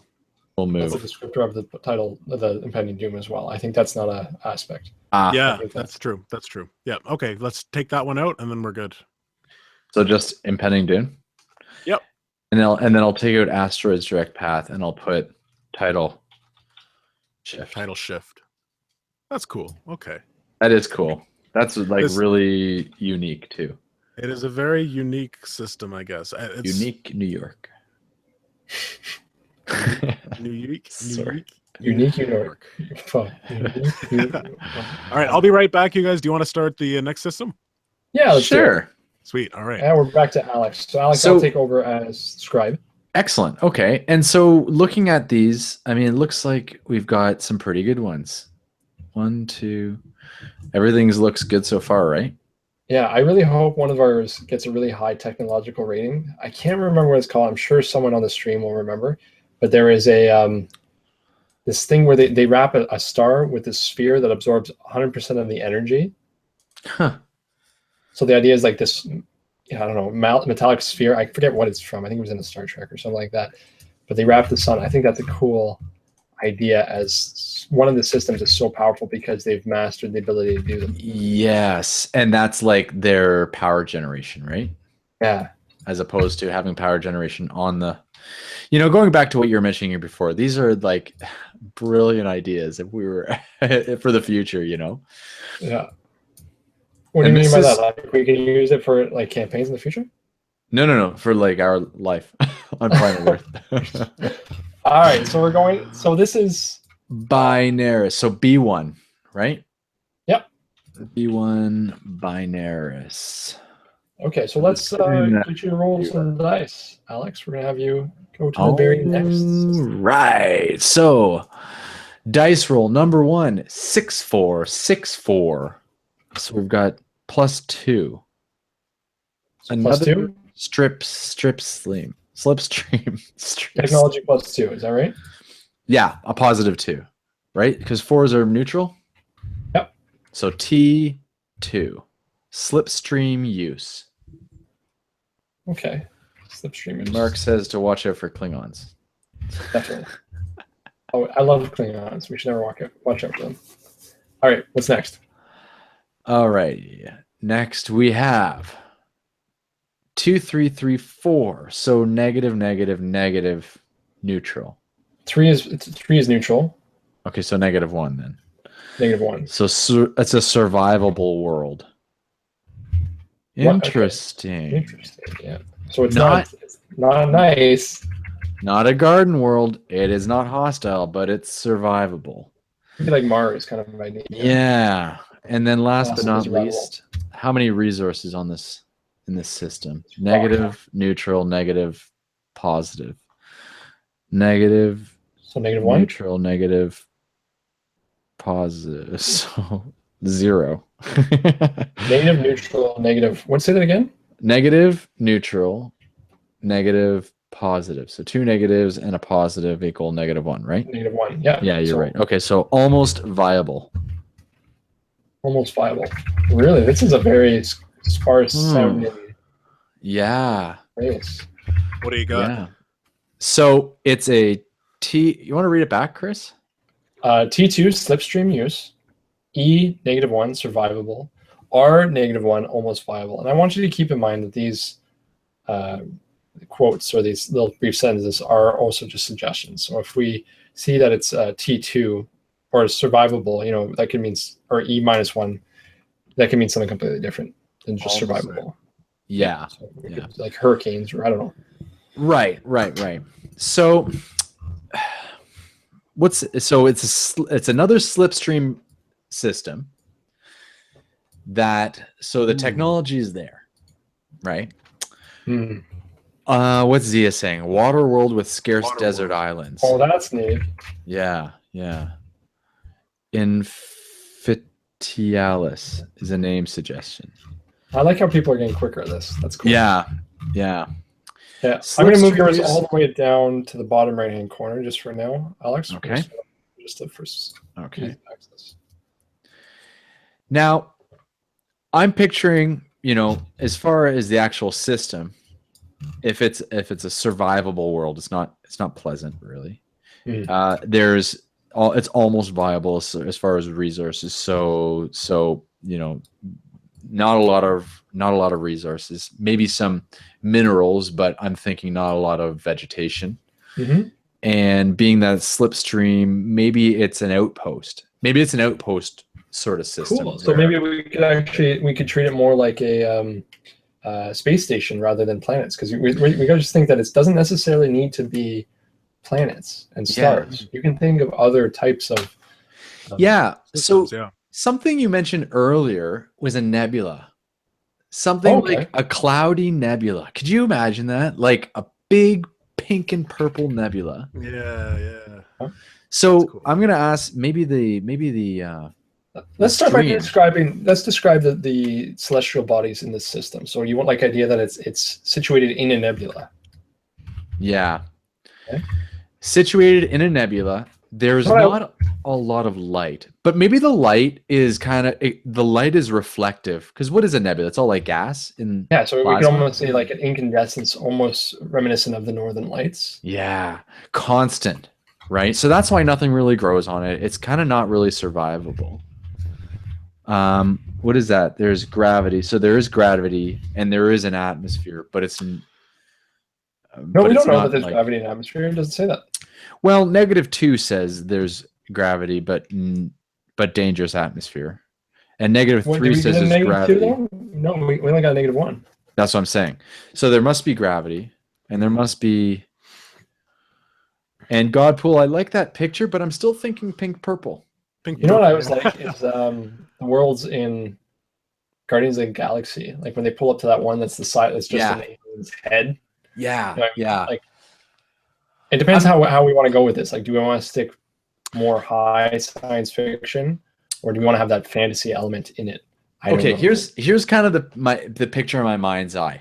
Less of destruction and kind of that sort. I'm thinking more of like the Badlands in StarCraft, but the purpley, kind of like where the Protoss are from.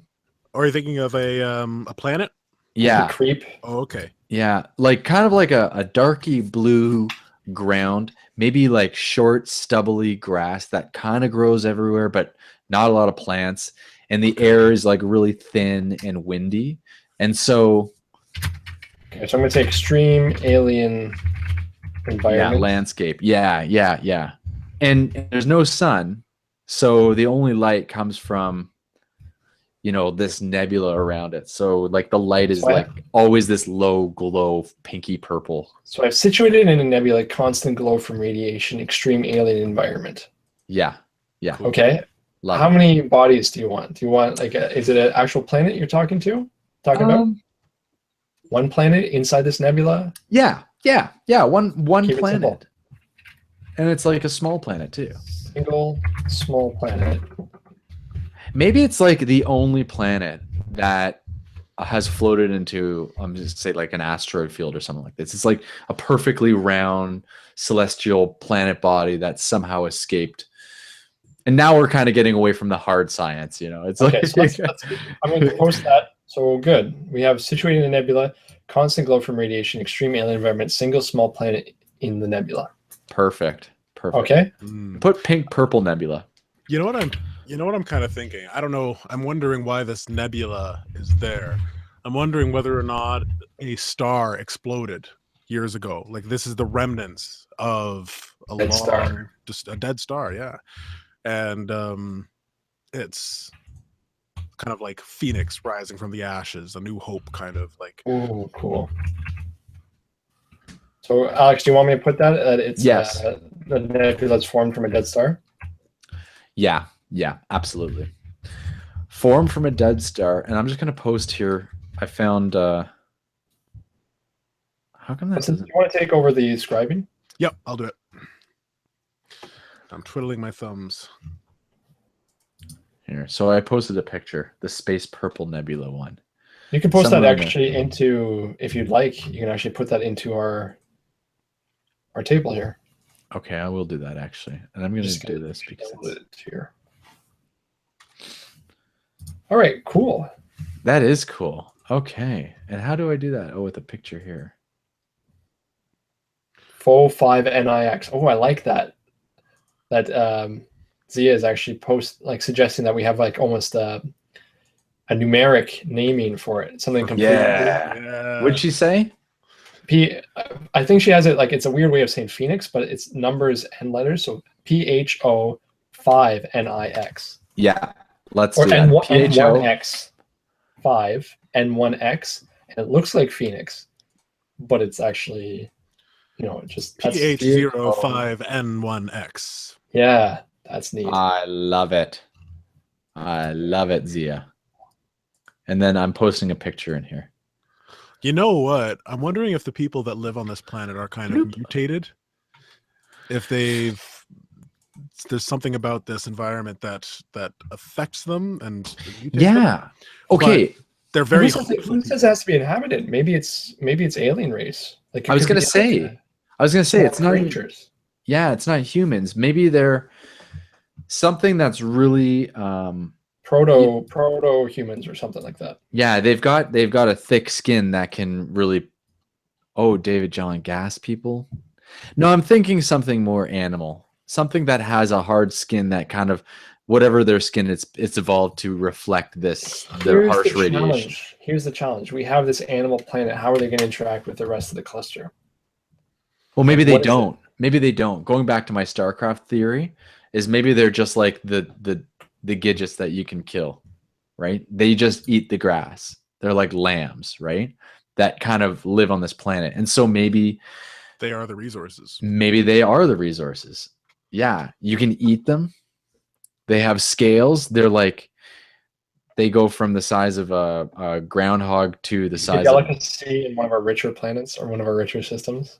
Like people go here to get this resource. Like they go to get these creatures or bring them back and sell them for an arm and a leg. Yeah, and maybe it's like a poaching sort of thing. Like people go to see it like a zoo.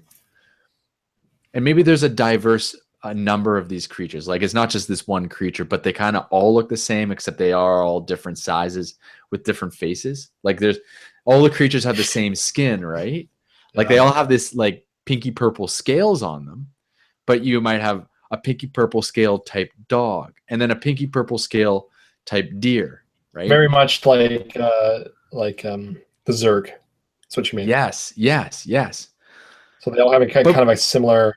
Yeah, but cute, right? And people go to this planet to harvest some of them, like poach some of them, take some of them and bring them back to other planets. And then there's a whole, and maybe the centennial race, like the race around that we are, is actually more of a protective race, like the police of this area. I like the Tardigans that are Tardigans that was posted. Yeah, me too. The water bears or whatever they're called. Yeah. Like something that looks kind of like that. That's sort of what I was thinking. But, a dog size of that. Okay. Yeah. Cool. And so I'm thinking there's got to be some sort of government, right? That's the aspects. Not necessarily. That doesn't have to be a government. No? Okay. No, I mean, so you're thinking these people they are people, or these animals? These are creatures that eat the grass. I'm thinking the creatures are not like they may be the inhabitants, but they're not the intelligent species on the planet. Like the intelligent species on the planet have immigrated there from all around other systems, right? It is a slipstream system. Right. But it's T2, like all systems have, like you can travel to and from them with slipstream. Right. So then the reason, like this one has set up a specific slipstream. Right. And that's why I'm thinking like the beings that are, what's the word I'm looking for? Indigenous to the planet are not the intelligent beings. You know what I mean? Right. The intelligent beings are that created the technology that made the planet survivable and kind of live there and harvest there are more of from another planet. They've come from somewhere else. Interesting. So this is a planet that people realized could be viable. So they sent people out to begin excavating, and then once they got there, they realized it wasn't as viable as they thought. Yeah. And so now it could be ruins or abandoned. Right. Yeah. And maybe there's like a space station there too.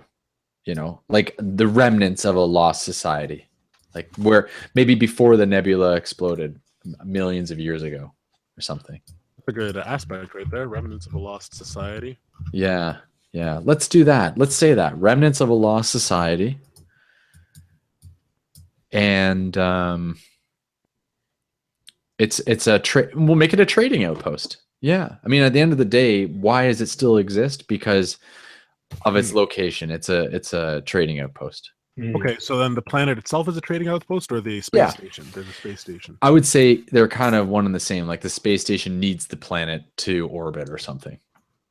What do you guys think? What are your thoughts on that? I'm thinking like if we're going to aspects, I'm picturing more like a black market type area where some of the more seedier business going ons happen.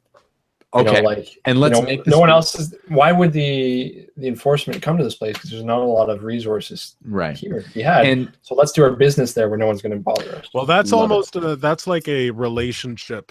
We don't know where those places will be yet, funnily enough, because we haven't done the relationship with the slipstreams. True. It all depends on that. Right. Because if this has like 5 slipstream access points, then it would definitely make sense as a trading post, but not as a piracy trading not as a piracy place, because there'd be more enforcement. So what do we've got for aspects? Remnant Based of on the numbers. Based on the numbers first. Well, I'll write down the other one. Would you share your screen as we here we watch? Trading outpost is a space station. Let's say the actual state, like the trading.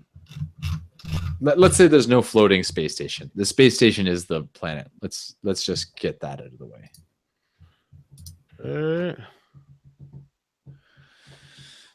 I'm gonna go back to. You know what? You did say that, and as I was typing it, I just did what I was. That's okay. Like something that's going there dangerous, and people there from ships that were destroyed. Okay, yeah, maybe Mike's got a point. That like people inhabit the planet that can't get off, not necessarily because they're imprisoned there, but just because they're like trapped. It sounds like it sounds like a prison to me if no one can get off. But maybe they can't get off because rarely do people. Sexy. I guess some of this is going to come out when. Well. Yeah. We find out where they connect. Yeah. Yeah, exactly. We'll see if it's a trading post. I'm picturing this planet as being like somewhere like this, the first slipstream that people discovered, and so they sent a bunch of colonists to come and colonize this planet, and all they find are these pink chitinous sheep, and then all of the ships leave, and they're like, well, shit. All right, well, what do we do? But wild, again, we could call wild or alien as some of these things. Wild, alien. Oh yeah, we're looking at names. No, I'm not on names. I think we named it Pho. PHO. Phoenix. Yeah, that's the system. But I'm thinking like as an aspect, I'm picturing this very alien planet. So why not call it alien as an aspect? Like weird. Alien. Yeah. Yeah. Strange. Oh, I see what you're saying. Yeah, as an aspect. Yeah, like make it alien. Yeah, it's unlike. It's like going to visit the bottom of the ocean or something. Yeah. Like it's nothing you've ever seen. Yeah, and so people go there to look at adventure kind of thing. Yeah. Okay, I'm gonna avoid why people go there, but maybe deep down there is some because it's got it's almost viable. So it's not rich. It's not sustainable, but maybe there's something there for why people go there, Maybe it's got some particular mineral that is like can be found deep within the core. I'm proud of this, what we've created, this cluster. I wish there was a better way to share that whole view of everything we've created so far. I mean, yeah, I know. Almost like if we made a video. Sticky notes. Almost like we made a video. Cool. Have you guys ever played the Sherlock Holmes game with Harlan? You did, Justin. Yeah, I played them. No, it was the Call of Cthulhu game. Yeah, there's Call of Cthulhu too. Yeah, where we did all the sticky notes on the wall. Yeah, that's fun. That is fun. I feel like we're kind of doing that in a way. Yeah, definitely. Does this save actually? This? Yeah, it saves as long as I exist. Like nothing you've ever seen. I think we should go with alien. What about unsettling? Yeah. Or unsettling. Okay. Unsettling. Alien is to hit the nail on the head kind of thing. Unsettling. Sites. Or unsettling alien world. How about that? I do like the idea of putting alien in there. All right. I was kind of not at first, but it is an alien world. It's not anything that's comfortable, I think an aspect in and of itself is from the ashes of a dying star. Something like that. Something in the nebula, something about the nebula itself. Okay. Because that describes the system.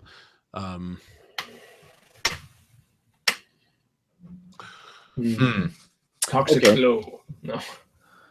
I'm thinking electromagnetic pockets. Yeah, I like that. Something that makes navigation, I guess, a bit more difficult. It's beautiful. Well, but... radiation, really. Doesn't radiation fuck with... But I like his idea almost like the Bermuda Triangle of our cluster. Say that. Right? Bermuda Triangle of our cluster, of the cluster. Maybe put that in quotes. Shipwreck. That's a connection as well. But Bermuda Triangle effect. Yeah, because the instruments go wonky there. Yeah, I like that. Oh, you know what? Okay, so I'm picturing on this planet. I don't know.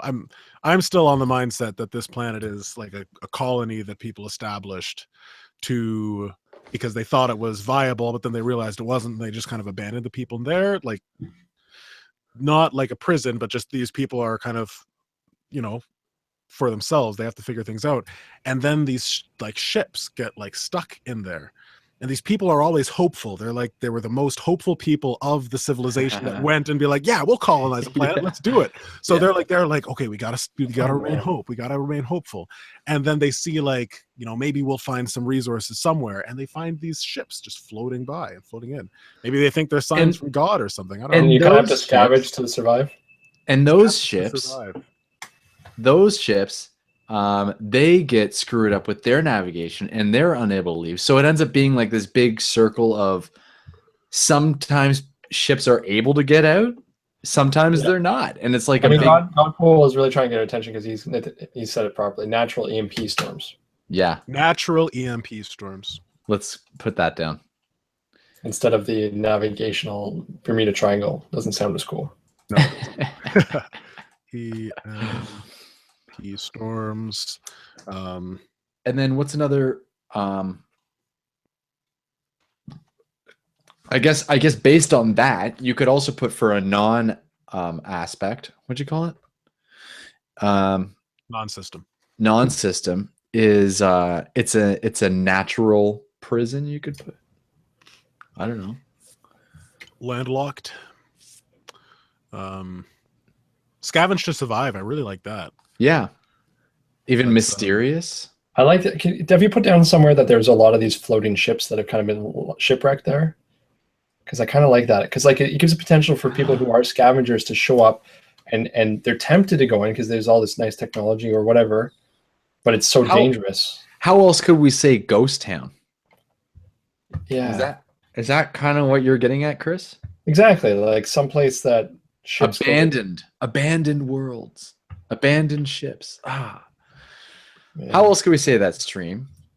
Honey trap? No. Ship graveyard. Graveyard. That's it. Ship graveyard. Ghost space. I like the ship graveyard. Yeah. So that'd be graveyard.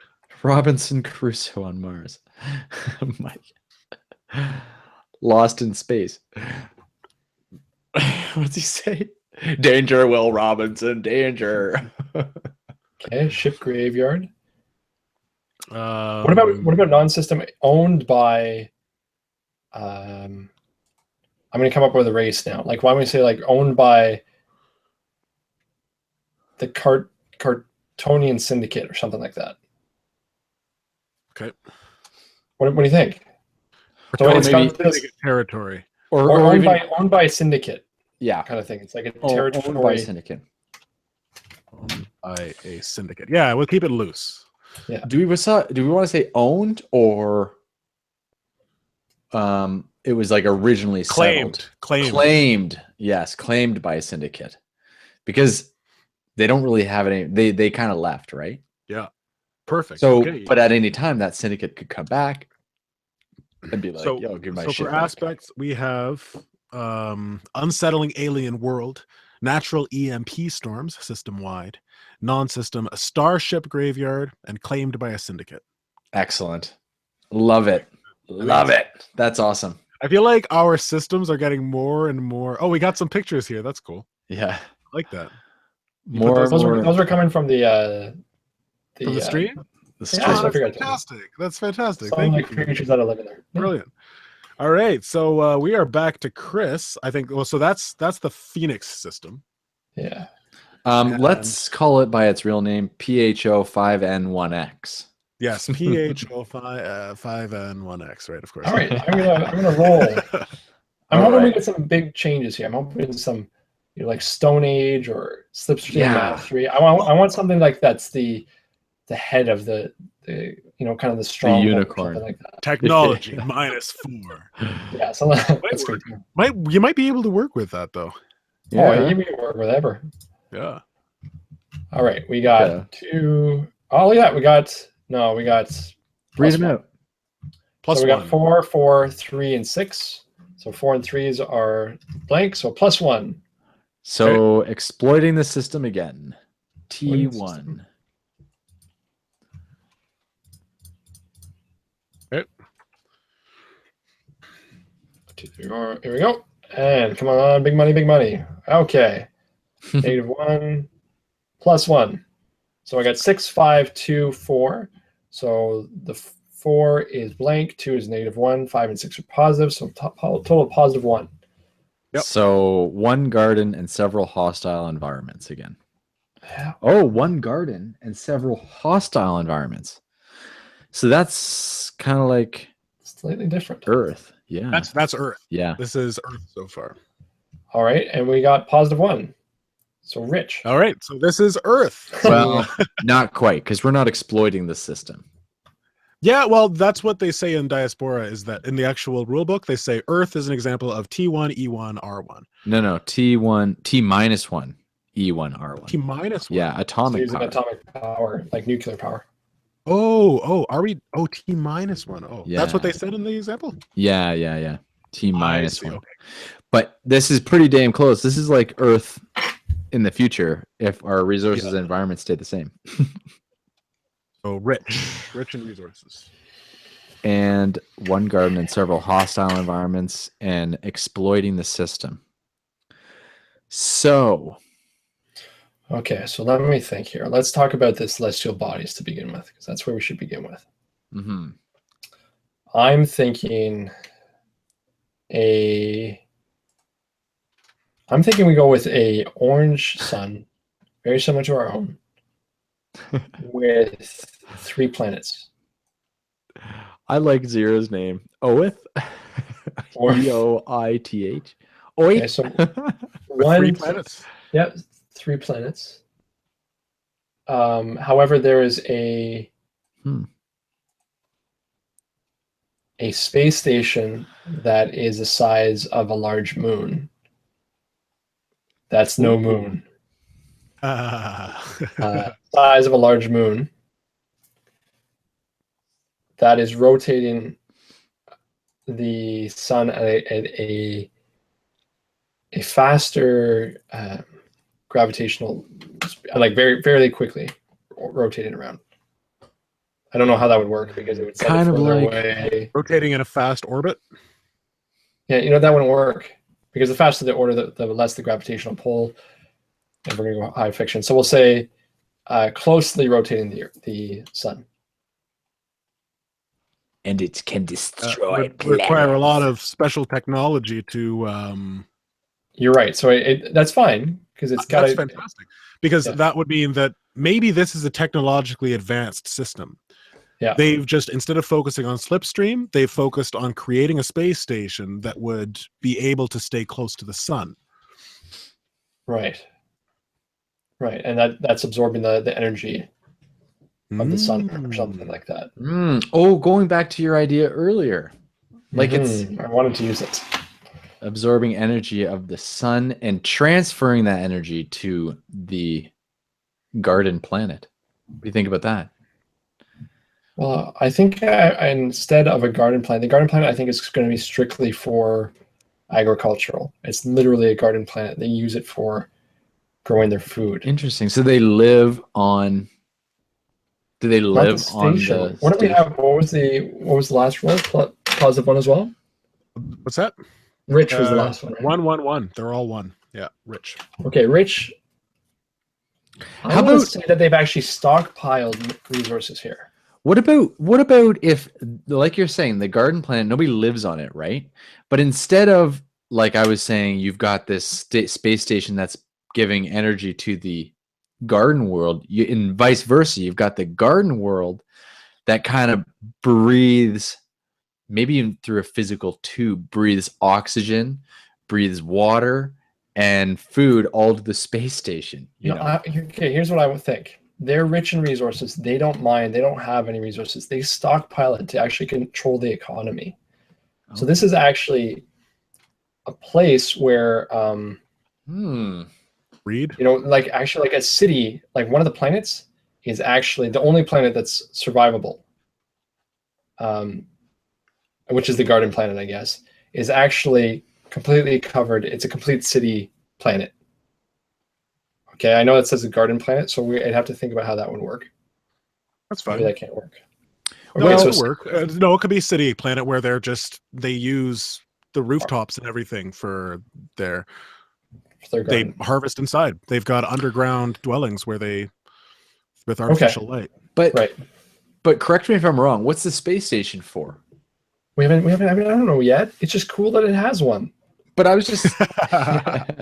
But if you have a space station, right, that's the size of a moon, you basically got the Death Star, right?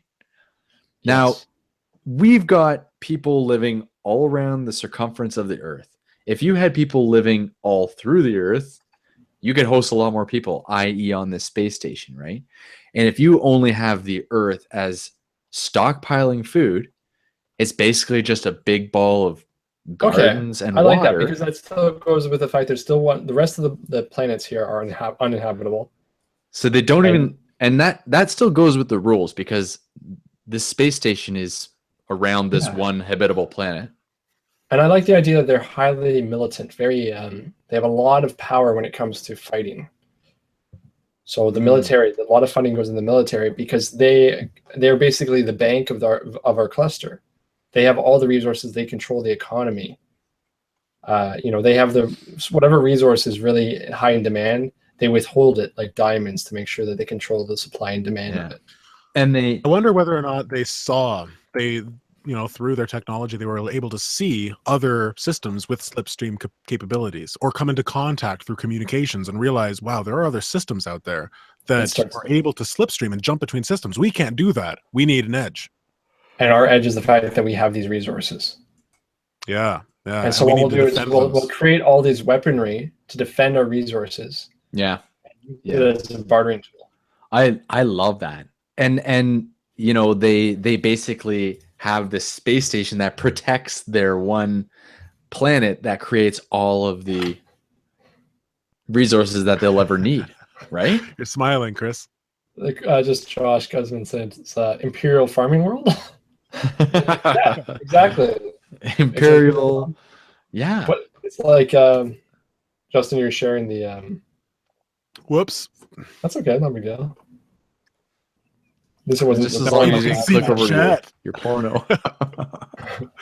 I know. I have so much porn open. It's like a landmine when I click on a different tab. Impregnable defense. You know what? That'd be insane because you are like protecting this world, right? Like you have a massive. What if instead of the spherical space station, it's actually a mobile, defense station kind of thing? Yeah. Like anything comes close and you blast it's too big to go through the slipstreams. You know, they don't know, they don't have the technology to go through the slipstreams when they were first discovering these other worlds. And so they created this device to protect the system. This Death Star.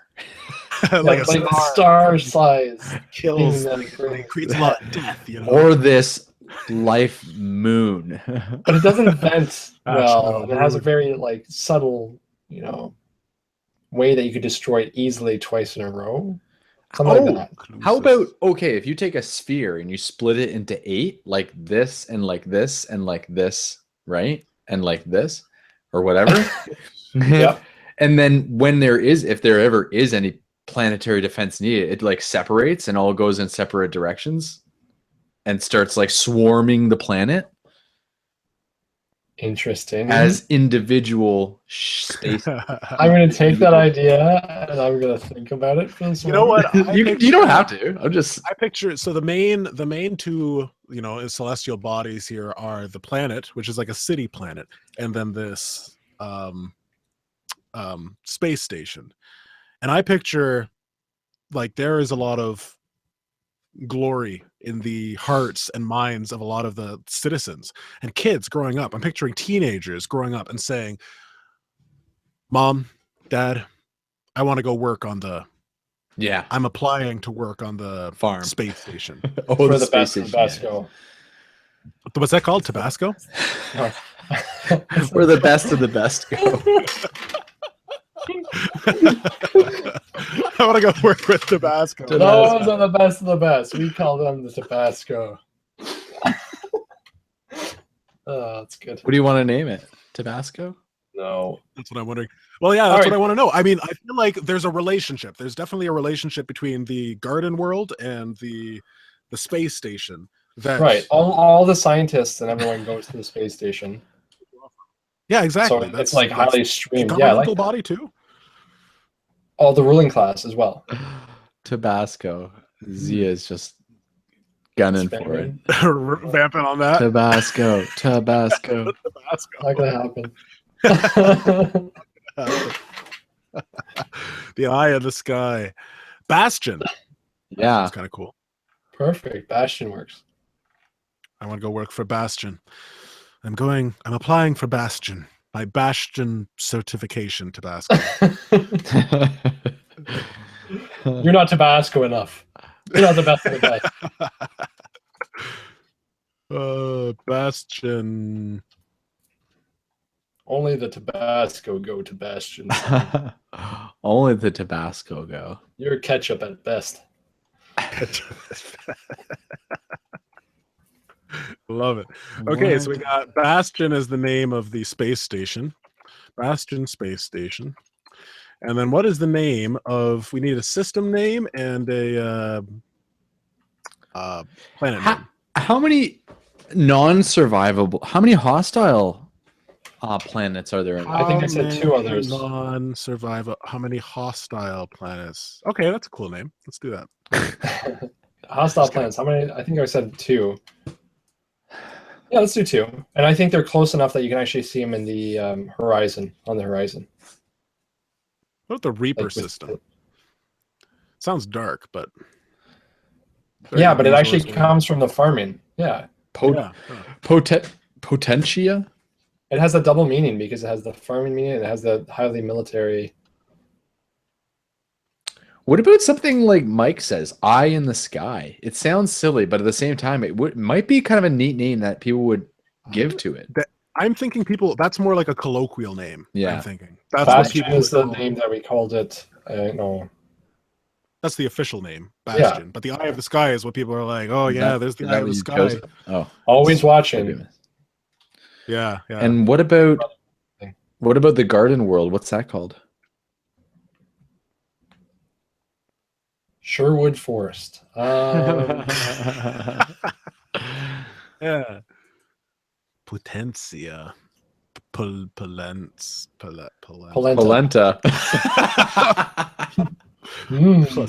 Placenta. Oh, gross. Clusis. The garden. Potentia is cool, but it's a little too Latin, I feel. These guys, I don't think they are as... The garden moon. Like Carolina. Latin oriented and classically oriented. I guess, I mean, it's not classics for them. But what would these people who live on this planet, who've lived these lives of, kind of stockpiling and, hoarding your resources, what would they call a planet? Mine. Green one. Rupel. Oh, Ignis Pyre lives 20 minutes away from Sherwood Forest. Haven of the... That's what he says. I doubt he's lying. Why would he lie? Why would he lie on Discord? I don't know. No one lies on Discord. If you want a layout name, Kamkamikung. Kamkamakung. Forza. Stockade. No, it's got to be something more like peasant-like. Well, maybe we should come back to that. So Do we have a name for the system? Do we have a name for the system? Well, Reaper was Perfect. I think leading. Good. Let's Reaper. go on to the aspects. Okay. I'm thinking you said it's very militant. Like, Yep, militant. politically, are they harsh? Like, are they a harsh government? Strict? Like, you lose a hand if you're caught stealing or something? Or Like, I like the idea everybody is forced inscription at the age of 18, have to serve 5 years in the military. why not 5 years in the military? And if they're so serious about everything, why not 5 years in farming as well? Is that the baby? And the baby's here, yeah. Let's see her. See. Show her to the world. See her. She's wet. Hang on a Show second. her to the world. Was she You want to swimming? show her? No, you can. Okay. Oh my gosh. This is a rare footage on the Invictus stream. Oh, she's look at her. sleeping. Oh, she's adorable. Oh my gosh. I'll see you when you're 18. That sounds really weird, but I meant like that's when I'll shake your hand and say good job for doing that. Yeah, because you're gonna be so busy working and protecting her. All right. Doesn't sound weird at all. Forced inscription is what we have there. I'm thinking that it's not forced inscription though. I'm thinking the mindset of the people is more a desire to serve your country or your world. You're muted. Patriotic. Yeah. And I was thinking when you said forced conscription, why not also conscription to have to farm as well? If they're so serious about their stockpile of resources, shouldn't you be 5 years there and 5 years on the port? I'm getting a phone call. Hold on. Patriotic and headstrong. That's a good non-system one. System-wise,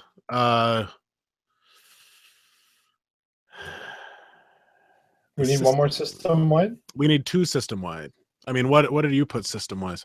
Okay, what about this? What about, let's go historic or something, because we haven't done too much that way. Is that system? Historic? Oh, you're right. That's non-system.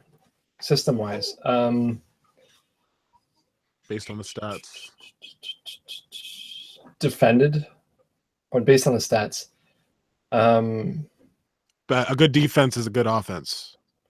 The best defense is a strong offense. The best offense is a good defense. The best defense is a good defense. Yeah, that's right. Best offense is a good defense. The best defense is a good defense. I like that better. The best. That's true. The best defense is the best defense. I like that. We should keep it. I like it too. We All right, should, so the yeah. best defense is a good defense. That's what they do. That's what they say. And aspects for the environment. So one. I'll be right It's back. triple one, right? For the environment. What do you mean by that? We have to do one for the You got environment? a 1-1. Well, no, you've got T1, E1, E1, and R1. So environmentally, One garden for hostile planets. are they balkanized, or are they all working together? Like humanity on this one garden planet is United? united. I think so. They have a common purpose. Common purpose. All right, that is beautiful. Patriotic with a common purpose. Yep. Hey, I like the idea that these guys could potentially be the head of the, if they're the head of the bank, they can kind of control, they're exploiting the system. They don't really have the technology to make jump engines. pushing for jump drive, I think, would be a good Motivate. Yeah. aspect. Pushing for Rift, what's it called? Slipstream? Slip travel. Yeah. Slit travel. Pushing for it. Desperate for slip travel? No, not desperate for it. Slipstream use. Ah. And so patriotic and headstrong with what was the other one that we had? United, I think. United Front. Yeah. The People's United Front of Judea. What? The United Front of Tabasco. I think we should actually start thinking about wrapping up for tonight. Did you want to do anything? Do you want to do anything connecting worlds? Like connecting? Why don't we just connect it with 5? Let's just connect it with 5. Okay. So let's get Alex. Why don't you roll for this? Okay. This is building a relationship between systems. I'm rolling all 4 or just 1? You roll 4. Okay. So this is for the first. This is for Sententia. This is to see how many slipstream ports there are in Sententia, or not. So -1 neutral, +1 -1. So 2 negatives. So it's a negative. So it actually connects to the very next neighbor. So -1. So here, let me see if I can pull something up. Do you want me to MS Paint this? Yeah. Yeah, MS Paint it. There we go. Okay. We got another rare Invictus streams treat for you guys tonight. Then I'm going to take over the roll. We're going to roll the dice. Yep, you do the next one. Okay, for the next one, we have 6, 6, 1, 1, which means I have a neutral. Okay, so actually, let's let Alex do his map first. So we got S1, C1, B1, P1. Oh, we got another C1. We have 5 total? No, it's not C1. Oh, we haven't named the last system. I'm just going to name the last system. Chris's system. Do you have an idea for it? Oh, wait. No, we did Reaper. Read them back to me. S1. S1, C1. Yeah. B1. Right. P1. P1. Yeah. Yeah. And R1. R1. Okay, great. So number. So S1. So do a straight line. You're going to want a straight line from the side of S1 to C1. Just from the actual side itself. From like the. Not like that. Not like that. No. No. There you go. Like that. That's perfect. So S1 to C1. So there is only one slip knot from S1 to C1. So that's interesting. They discovered they're the most technologically advanced society. Maybe it all stemmed from that, all the connections. Maybe. So anyways, they've pushed forward. And now C1. What did you roll, Chris? I rolled 2 6s and 2 1s. 2 6s. Oh, so that's Positive, 0. positive, negative, negative. Okay, so that's 0. So do a line like you did for the last one, from C1 to B1. Yep. And then we also do C1 to P1. Can you do a curved line? Oops. Yep. That's what I was trying to do. C1 to P1. There you go. Perfect. Nice. So this is that's from C1. That would be from, just to get this, Carcerum, which is the C1. The prison world. Prison world, right? yeah. To Binarus, and they will go to Binarus and Phoenix. So the twin star and also the nebula. Yeah, that's right. Okay, so then after that, Chris, why don't you roll again? Yep. V1. Negative, negative, negative, and a 4. So -2. Okay. Negative. No, negative complete, -3 actually. But it is a negative. 3 negatives and 1 neutral. You're right, -3. But it's just negative. Yeah. So B1 to connects P1. system next. B1 to P1, just a straight slip. Yeah. So that works out perfectly. B1 being Binarus over skip to. it. Oh wait, C1 and P1. Okay, yeah. So let me see this again. Okay, yeah. So C1 would go straight to Binarus. So Binarus wouldn't be. It's kind of isolated. It actually works very well. As being secluded. Mm-hmm. Now P1 is the nebula. So pretty much in order to get to Reaper, you have to go through Phoenix. Yeah. Which is interesting. And now, is this going to be a straight line, or is this going to come back around at some point too? I think it's just going to be a straight line. I don't think For my next one, I got a 0. So does that go back to B1? It goes. I think it would. Yeah. You get one It'd be extra the next in line. Or we could say it just goes to. Are we going to add another planet eventually? What do you think? Justin? Yeah, I think we will probably. Okay, so why don't you just have it go off into the unknown for now? For R1 or P1? P1 is going to go past. No, it does. I It goes to R1, but it also goes past R1 to an unknown planet, Okay. just like you did with C1. Or yeah. Yeah.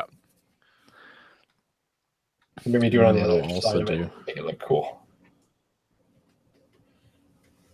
Just so I have the right size. I've got it locked on you, Alex, so people can see exactly what you're doing here. All your skills in paint. Exactly. And then P1 to this Yes. blank one. And is that it, Justin, or do we do one for the last one as well? Nope, we don't This need to is do not- one for R1. R1's just going to be a line straight to unknown. Let's call it U1. Oh, That looks kind of cool, actually. unknown one. Should I do that? There we Yeah, go. do that. That's Then this will be It's like Photoshop. one. Photoshop skills. Oh yeah. I kind of like the Interesting. idea. because Can I ask a Sententia- favor? Sorry, Alex. Yeah. Can you move the arch from P1 to U1 to the underside? Yes. I don't know. Artistically, I feel like that looks nicer. Now watch and learn, people, because this is how you break this. Oh, I see. Okay. Are you guys watching at home? I see a red line and I want it painted black. I want it under there and then I wrap it like that. Well Perfect. done. Very That's nice. nicer. And then R1 to U1 is the last one. Oh, we are doing that. Okay. Yeah. Now, this, I like the idea because Sententia was the first people to discover slipstream use. All of these other planets or systems are new to it, and they haven't explored the last slipstream yet. So it's still a mystery as to what that system could be. So that's an adventure in and of itself, right? Cool. Can you share that? Can you put that onto our Lino underneath the Invictus cluster there? Say that Oh again. yeah, so save it as a JPEG, Save it. and then you can upload it online. I will do that.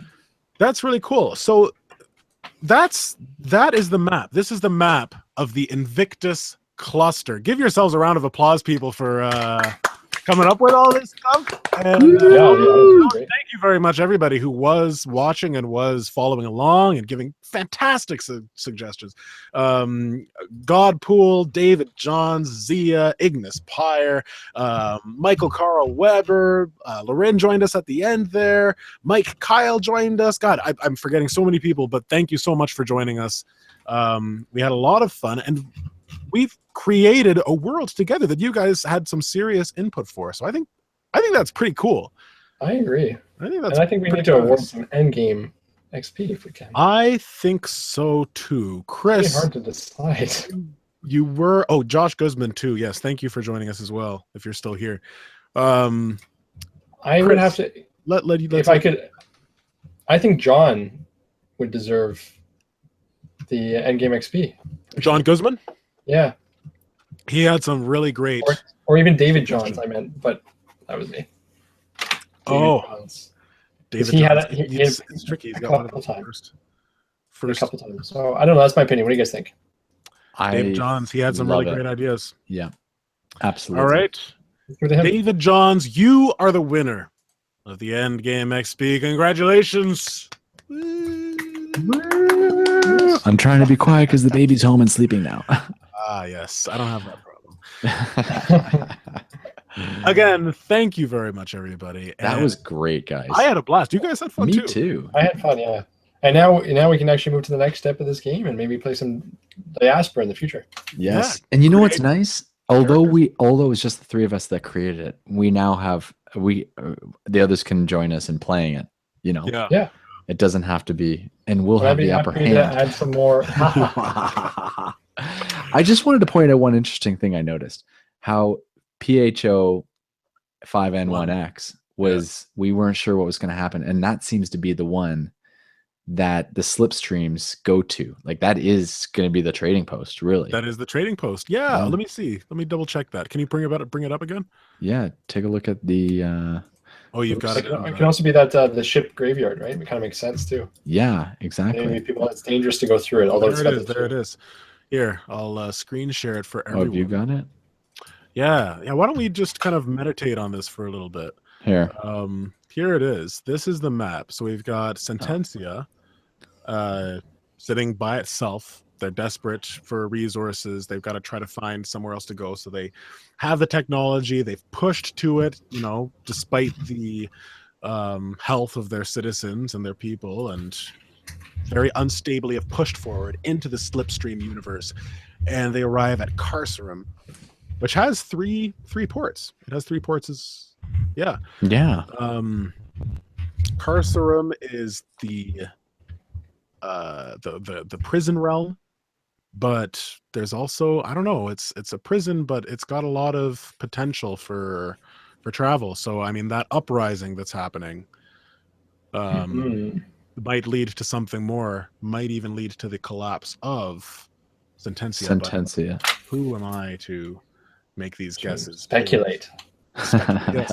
Binaris, nice and isolated, pretty much the most isolated system. Yeah, possibly.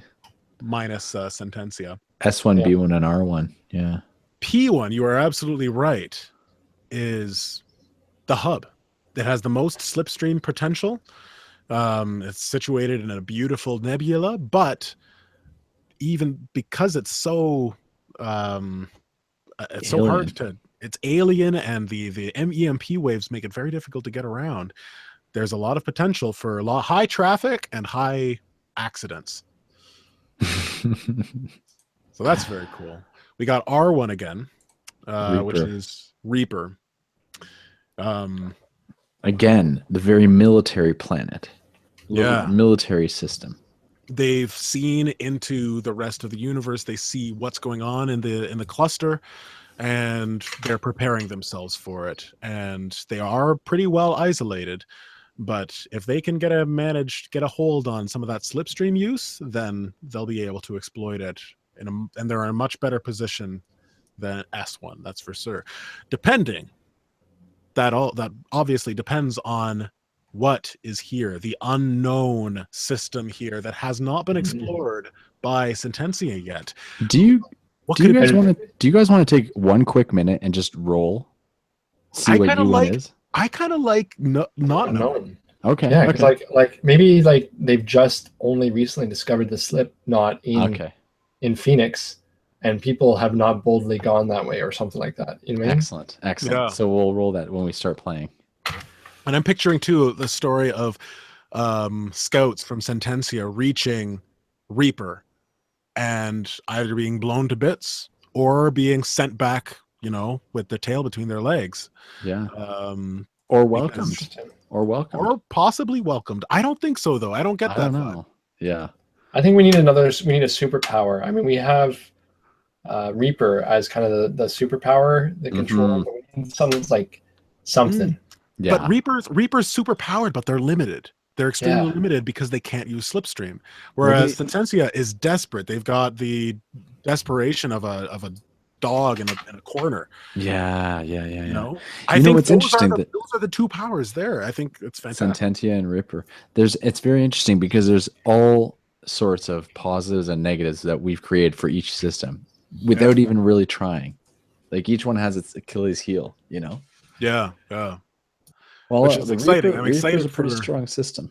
Chris, so what are you thinking, Chris? Do you think we'll see a campaign set in this cluster? Oh, I got some ideas. I definitely have some ideas underway. So we'll see what happens. And definitely I'm looking to write a campaign. Next campaign I think this could definitely be the setting for it. Fantastic. I'm very excited. I'm very attached to this world. I feel like me too. You made it. It's like you helped make it or something. Yeah, definitely. It's right there. And I would definitely recommend for anybody watching, if you are into sci-fi and if you are into, you know, lore building and creating worlds, and you've got friends who are into it too, definitely give this a try. Because this, I've never done this before. This was a fantastic experience for me, doing the collaborative group thing. Also having all of your suggestions in the community and coming back with some fantastic ideas. I loved it. I loved every second of it. So thank you very much, everybody, for watching. I hope you'll try this at home. And as Chris always likes to say, we'll see you around the table. We'll see you around the table. Good night. Bye.